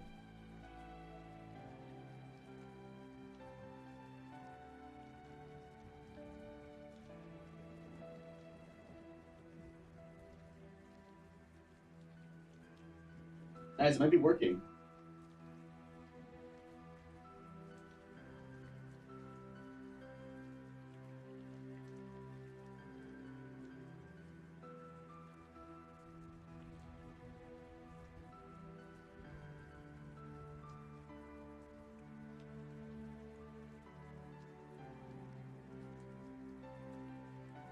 This might work.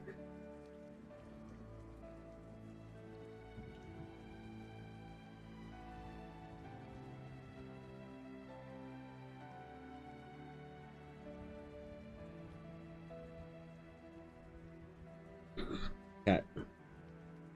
Let's see. Let's see what we think of this. I need to do a really shitty cut on the corners. Because, you know.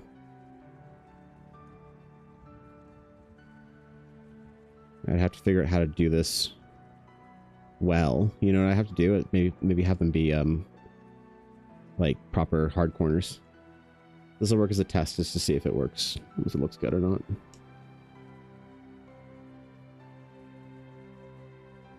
It's a material test only.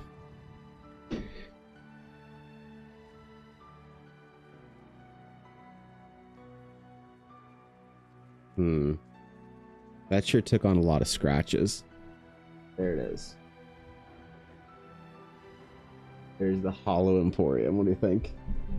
This is a 1 of 1. This is the only Hollow Emporium or Hollow Eldara card to ever exist. What do you think? That's pretty cool, isn't it? A little glossy though. It's a little reflective. Like, you see that? Kind of hits the light more than you'd want it to. It'll be up on the print store for $1,000 later. Well, you know, it's possible. This is off-centered. Oh, it was miscut. It's not bad. I don't know. What do you think? I could do like the occasional sort of like if I made a card formatted specifically to be a hollow. It could be done. I'd have to get like a higher grade, like hollow whatever laminate. Pretty like a cow. It's kind of cool though, isn't it? You know, maybe if it was the background and not the Emporium. So these cards, I could do this better. It would just be an absolute unfathomable pain in the ass. It would be unfathomable pain in assery to do it where it just cuts out the Emporium or whatever. So basically, it needs to be either the whole card or not. Like, unless I'm doing a 1 of 1 artifact. You know what I could do? I could put this in as a 1 of 1 artifact. That would be hilarious. The problem is it's a bit scratched. So I'd have to... I think what I did is I tried to smooth it with this. Just so you see the test. And that scratched the shit out of it. So I could do another one of these. You know? It has points for sure, yeah. That's cool though, hey? I'll show you next to a regular one.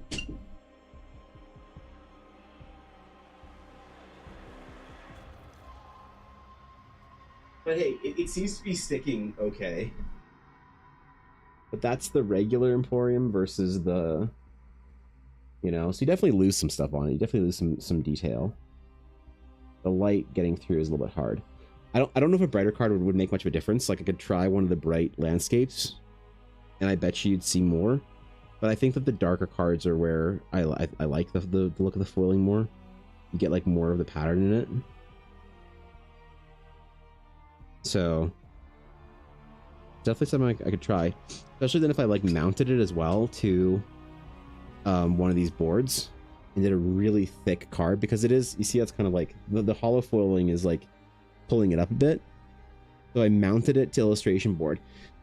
Oh my god! So I'd have to mount an Realms of Eldar trading card back to illustration board, then mount the card to that, and then hollow foil it, and then it would be like a card this thick. It'd be a giant sandwich card. But that would be a pretty cool like one of one kind of thing, hey? Like a one of one artifact. It's like a, I don't know, Ella Blackwood kind of test. I also need to do some of the big signatures. So one of the other variances that you can get is I'm going to cut a page of beta cards, and I'm going to put them into the boosters randomly. So you can get like, I don't know, like the super rare chance that one of your base set cards being a beta card. But in that also, I'm going to also sign an entire sheet in gold. What if I do test on the Emporium like that? See how it looks. Yeah, screw it. Screw it, dog.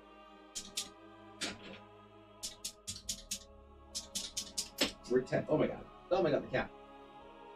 We're testing today. So like, you'll occasionally get a rare or whatever, or sorry, a base set card that looks like this.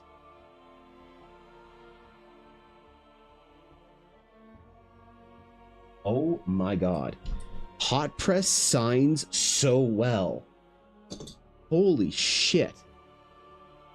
You'll occasionally get a common base card that has the golden signature on it. Like that. So.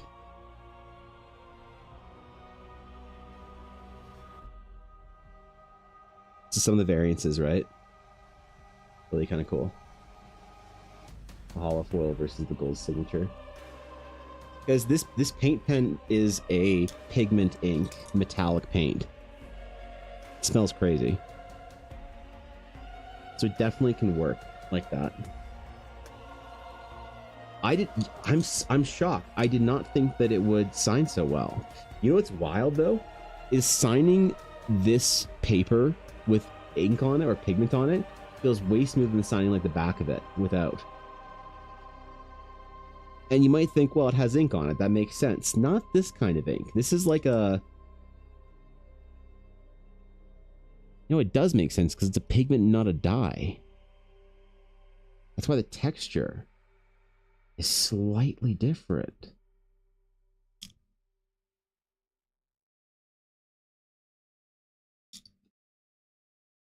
Interesting. I never sign over the art, right? Ever. When would I ever do that? If I make a print, I sign below the art. You never sign on the art. That's like, you sign the digital signature on the art, that's fine. But if you're signing a piece like properly for a series, you never sign on the art. Oh, that's cool. Oh, that's real cool. That's wild. I could do this the crumb series and draw a little crumb on them. You know? Let me do one in the top corner here. Oh god, I can't screw this up. I can't screw it up. Okay.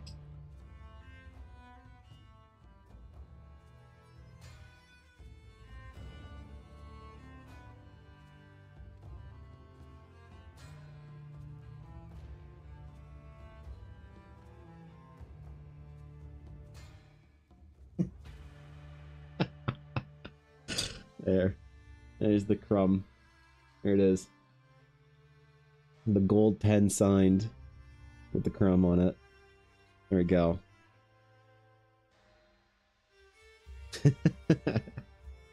Okay. That's so wild that the pen feels that much different on an actual, like, the ink surface or whatever.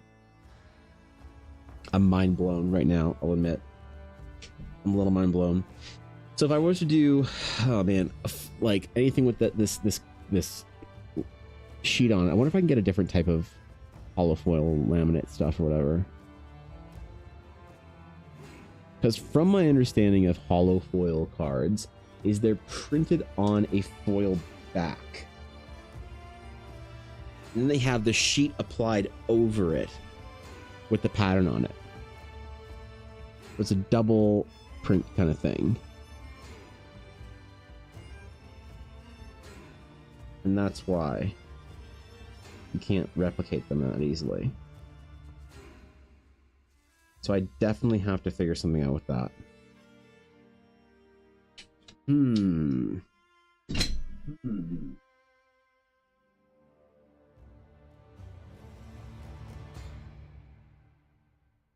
Interesting.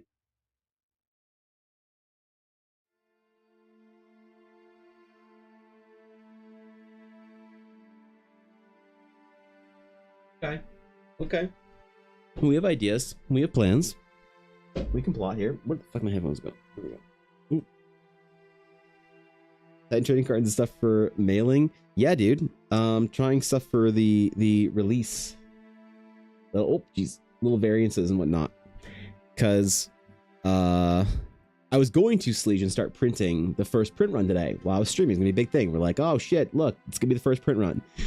But what ended up happening is my printer said no, fuck you, and I had to restart my computer in order to fix it. And obviously I can't do that in the middle of stream, so that didn't work. We'll hopefully be able to start the first print run tonight after I get home from running some errands for Ella, because I'd forgotten until yesterday that we have an event this weekend. We have a 2-day gigantic market, which is like a miniature convention now. It's so big. So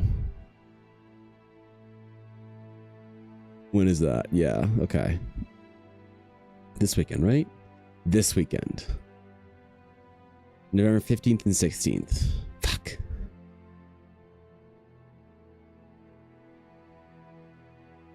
Well, anyway. That's the thing I have to be at all weekend, so I need to get some prints done for it, and I also have to get some signage made for Ella. And also, Ella got into another store. They actually emailed her and asked her if she would be like take a space in their store. So she has another store that she needs to get inventory for as well. Like, I can't where the BMO Center in Calgary. Yeah, it's a big one. Like, the BMO Center is like the big convention center, right? So it's a pretty substantial market. Hopefully the weather's good for it. Actually, is it gonna snow this weekend? I don't know what the weather's like in Calgary. Sometimes where I live, it's different. Calgary weather. Oh God, it's 13 degrees there. Friday, Saturday, +8, +7. Oh fuck yeah, dude. That's a beautiful weekend for this shit. Oh hell yeah, dude. Let's go, man. Be a great time. Because if it was like snowing and like -20, people wouldn't leave their fucking houses for this shit. They wouldn't go outside, man. So, dude, I'm so impressed and proud with how well Ella's done this year. She's done so exceedingly well with her events and her online store and her, advent calendar and stuff. She has been behind on inventory since April because she keeps going to events and selling out. That's so fucking cool, man. Like, her dice are insane, obviously. I mean, you guys know that. But just seeing her like succeeding like that is kind of wild. It's kind of fucking awesome. God, we've worked so unbelievably hard this year. Me too, actually. Oh shit, what event are you doing, Legion? Good luck to you as well. Insanity dice. All I know is it might snow tomorrow, then it won't snow on the weekend, but that's in my area of the province. Yeah, for sure. Calgary gets weird weather, you know. I'll get similar weather to Calgary, but like I said, I'm a little bit further out, so I'm basically considered Calgary, more or less. It's just not exactly there, so. I think this is the second last big event of the year for her, and then she's basically done until April, which is crazy. That she only has a certain amount of time then to prepare and get her inventory up for next year. Because she does not want to go into next year's market convention season as understocked as this event. But it's just like, it started with her. She wasn't gonna get into Calgary Comic Expo, and then she got in on like a last minute thing, and they basically said like, oh yeah, we got an empty table. Like, do you want a full table? Because she was gonna go in and just have a small corner for her friend Bunny's table, and they were like, do you want your full table? And she was like, yes, absolutely, please table me. And then she just sold out of her inventory. And then she wasn't gonna do Otafest, which is an anime convention, but then she got a small corner of a table from a friend, and she sold out of what other inventory she had like 3 weeks later. And then we walked into GameCon and like the big convention season, then she like was scrambling to get inventory for it. And then every single fucking convention just sells out of her inventory, sells out of everything, like all of her big sets and stuff. So that's why there hasn't been many shop updates, is because she's just been constantly trying to play catch up. So starting like after this event, she's probably gonna chill between now and Christmas, I think, or then in Christmas. After advent calendars are out and everything's gone and all the markets are done, she probably just, I'm going to tell that girl to take 2 weeks of just sitting on the fucking couch and reading Lord of the Rings and Sanderson and shit, and you know, cuddling with the dog under the blanket. I'm gonna demand she take time off, and then after that, New Year's hits and she's gonna be back to the insane grind, you know? God, it's so cool. Yeah. I really wish I could spend more time helping her, you know? I wish I could help her with something like polishing dice or something like that, but, you know, my time is just also so incinerated that I wish I did, but I just didn't have any time to help her with any of her stuff, so. Anime Wonder, Washington State. Oh shit, okay. That's a pretty big convention then, isn't it? It sounds like it anyway. I think I've heard of it. So, good luck. Hope you do insanely well. And have a great time too. You know, everybody have to buy / make more molds for her now that there's 2 stores and all the conventions. Yeah. So she actually bought equipment to expand. But the problem is the time sink for her is that she hand polishes all of her sets and hand paints her cherry blossoms. So it isn't about increasing her production quantity ability. Like, she has now 2 large pressure chambers. She has everything she really needs for increasing. She's made more molds. She's made new masters, whatever. Like, she's got all that down. At the end of the day, the issue comes down to it takes her a couple of hours to polish each set. That's just like what it is, you know. And she can't just like charge more for her sets because she's already at the top end of what I think a lot of local conventions could tolerate. And like, I mean, she just might move to being online exclusive. That's, you know, that might be it. So, Ella's honestly artist goals, yeah. Yeah, she's had a very, very successful year. Both her and I have, I think. We both hit our goals this year. And then, like, I'm trying to, like, not move the goalposts on myself, because my goal was to start posting videos, to release the adventure, to release the trading cards, and to hit a certain, like, amount of posts and follow count on all my platforms. And I did. And I, like, hit that goal really handily, and she hit all of her goals this year, and so next year's gonna be super aggressive and ambitious for both of us. I'm gonna try and get more projects done, more Eldar releases. She's gonna try and have more dice related thing, whatever, won't spoil any of her plans. Yeah, we just had a really, really good year. But it's so funny that, like, somebody was talking about at the fantasy ball, and they were like somebody who wanted to be a artist or whatever. They wanted to do something. I think it was crocheting or something like that. They're like, oh yeah, well, you know, I really hope that I can get like lucky and get my break like you guys. Raul was like, okay, yeah, good luck. It's like you know that like for the first 5 years of this, it was just utter taking shit all the time, you know. You know, it's right, you know, this wasn't luck, right? You know, it's so funny. So it's nice that it's finally like having really good years, and we're actually starting to get into the groove and doing things we want to do, you know. If you do it by hand, we should be able to use a rock tumbler to polish them. Would that wreck the drive? Rock polishers, things like that, they blunt the edges and the corners and stuff for resin, so you cannot get both the sharpness and quality of polish that you get from Ella's dice. There's no way to like tumble them or whatever and still retain the quality that she has. So she's done a lot to reduce the amount of time it takes to polish and sand every single set. By having better molds and better masters, it reduces certain stages of sanding and polishing. But she still, in order to get the finish that she gets, there's no way around it. Like Ella will talk to people at conventions, like dice makers, and they'll be like, "So what's your secret?" She'll be like, "What do you mean?" She's like, "Well, how do you get this polish on your dice?" And then she's like, "Yeah, I just polish them." They're like, "Yeah, but like, what do you do to get this level of polish? Like, you know, I'm a dice maker. You can tell me." And she's like, "I polish them." Like they're like, "But like, you don't mean like by hand?" And she's like, "Yeah, I polish and sand them all by hand." Like, "Oh, but that would take you like hours per set." She's like, yeah, it takes a long time, you know. But then, you know, she goes to a convention and like nobody does no other dice makers do as well as she does for resin dice. And people say that she has the best resin dice they've ever seen, that she has the finest polishes that they've ever seen, that she has some of the nicest dice they've ever seen. Like people get to give her the compliments, and then other people are kind of like confused as to, you know, or she'll have people occasionally being like, "You can't charge $100 a set of dice, like that's too much, whatever, like you'll never sell dice." And then she sells out the weekend, and it's like, you know, people who want it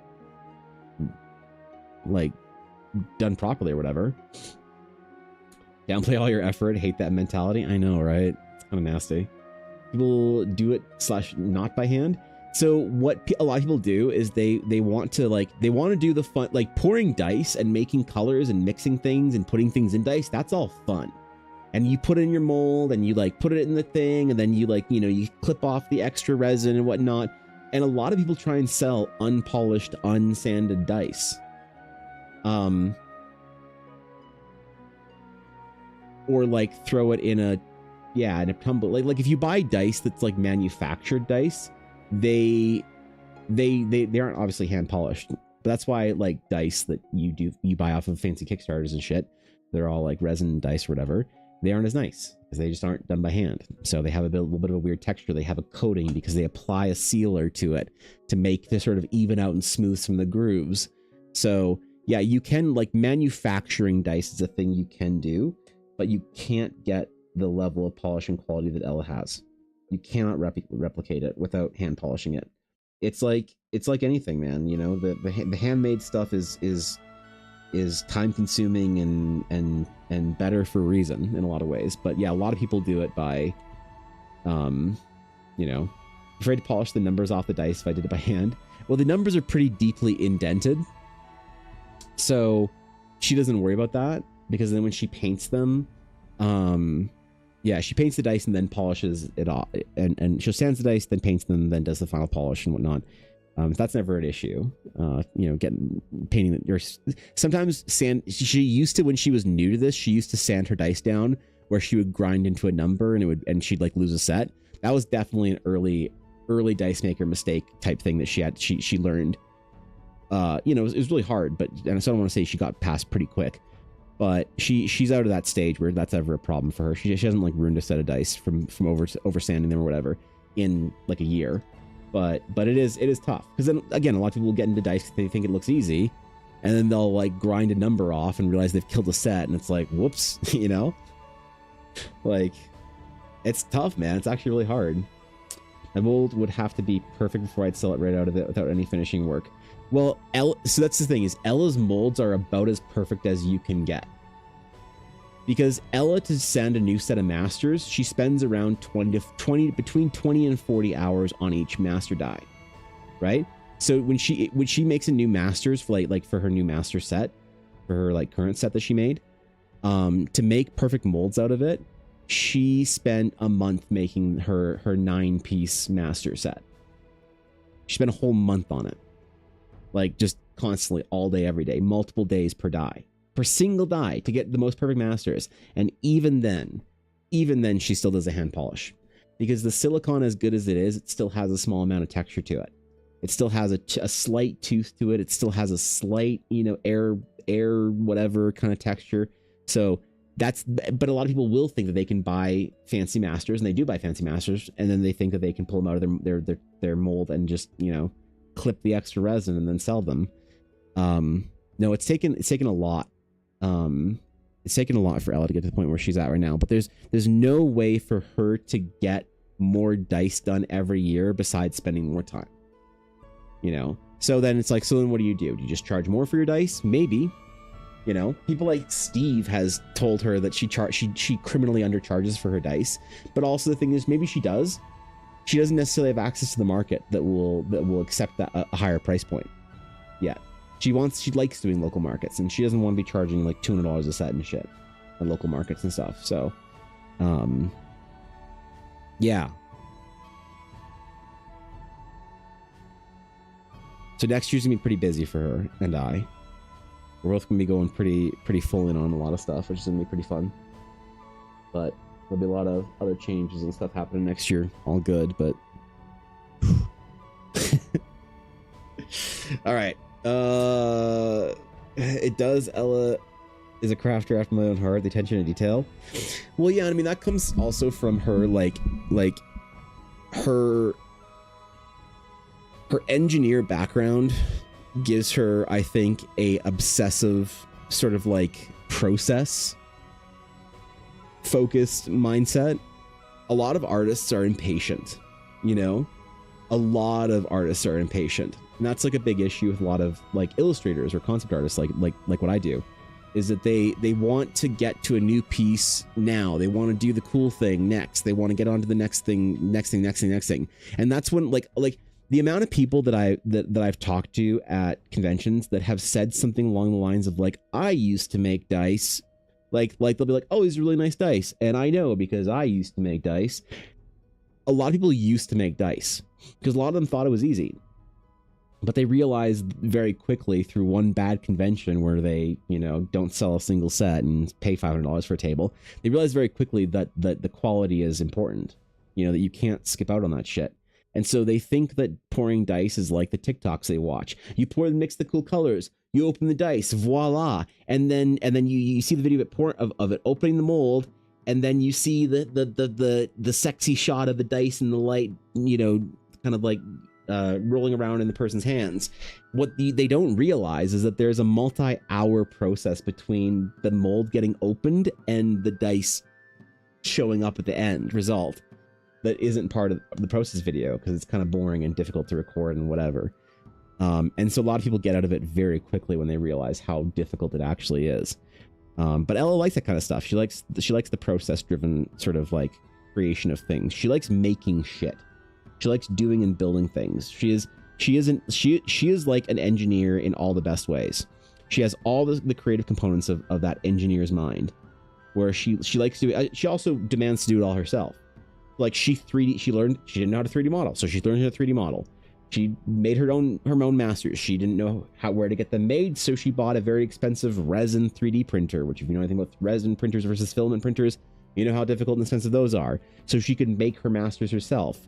Then she cast her own molds from her masters. Then she made her like proper true masters out of her resin masters, and then polished and all that. She built her own equipment for her pressure pot. People say, where'd you get your pressure pot? She says, I fucking built it. They're like, oh fuck, I don't know how to do that.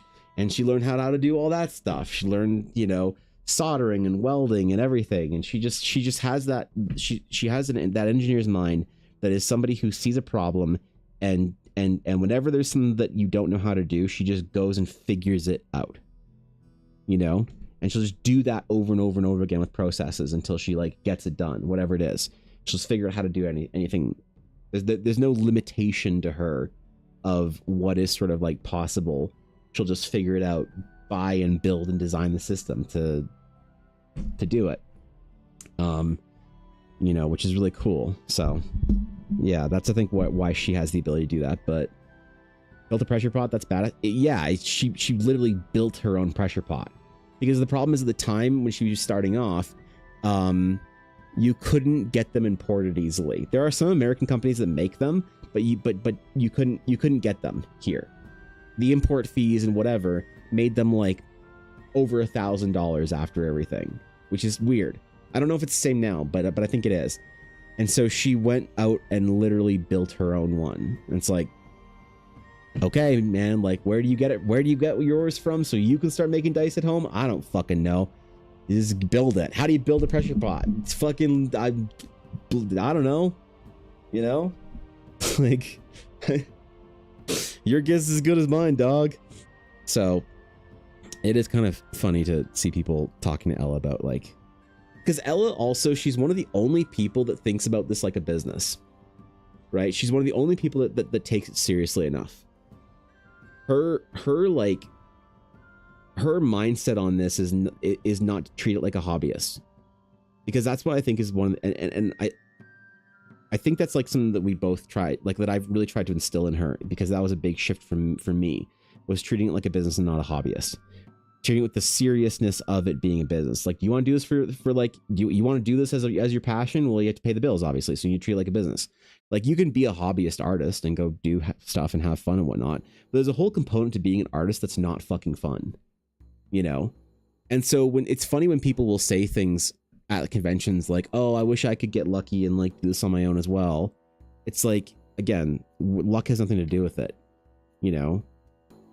When I start talking to artists who are self-employed about treating their entire process, start to finish, on making art like a business that it is sustainable, and how to like do things that people want and develop things people care about and make art that's gonna like, you know, pay bills and shit. It's so interesting the kind of pushback I get from artists. Like, oh, I'm so passionate about my art that I don't want to learn how to make videos. Oh, I'm so passionate that I don't want to learn how to like get better at this or that thing. I just want to draw hot anime chicks all day. It's like, that's fine, man. But you know, after X years of suffering through, you know, the inability to pay your own fucking bills, it's like you have to either take it seriously or go get another job or whatever. And so Ella like takes her business so much more seriously than everyone around. All the other dice makers, for the most part, there's a couple of them that are really good, that she talks to, they're all so unbelievably casual and don't want to like put in the effort and think about materials and take risks and invest in your own skills and learn how to do things and build your own equipment when you need it and whatever, and just kind of hope that you do well, right? So I don't know. Anyway, I gotta go prep some stuff for the market today. I'm not sure if Ella's gonna need me for setup tomorrow, so I don't know if I'll be streaming tomorrow. I'm 90% sure I'll be live tomorrow, but there's just a small chance that I will not, and I will post the Discord very early if for some reason I am not able to stream tomorrow. But it is always, you know, kind of sketchy on market weekends or convention weekends, even though this is one in town. There's still a lot to do and help Ella with and last minute things and all that stuff. I just kind of roll in there, man. I just roll in there, just put my art out and just kick back and straight chill. You know, a lot of the effort is helping Ella get her stuff together for the conventions. So I'm planning on being live tomorrow, but I'm just always the day before and the day after events. I always like to put a caveat of a strong maybe, but the plan is tomorrow to be printing some cards, do the first print run of the commons and stuff while I'm live, and make a big kind of celebration out of that. And if not, then when, you know, God, I hope my printer isn't broken. I hope I'm just dumb enough to restart my computer. I really hope that it's not actually broke to shit, because that would be tragic. And I've had so many problems with my computer since I reinstalled everything and fixed a bunch of stuff and upgraded some stuff. I've had so many fucking problems. It's been unreasonable. So if I have one with my printer, I'm gonna lose my mind. And you see that fish tank right there? I'm gonna throw it out the window. I'm gonna take the fish out first, and then throw the fish tank out the window in rage. So we'll see on Monday if that tank's still there. But kidding, God, man, relax. All right, I'll see you guys tomorrow. Until next time, my friends, be good. Enjoy your Thursday. Oh, it's Critical Role Day, isn't it? I still haven't finished last week's episode. I can't fall behind this fast. Okay, I gotta watch that because shit. I'll be at convention all weekend. Oh no. Oh no. Oh no, wait, tomorrow's supposed to be Fan Art Friday. Oh fuck, wait. Okay, we'll do printing and then Fan Art Friday. I gotta pick which character I'm gonna do. We'll do Thimble. Thimble. Alright, that's the plan. Cool. See you guys.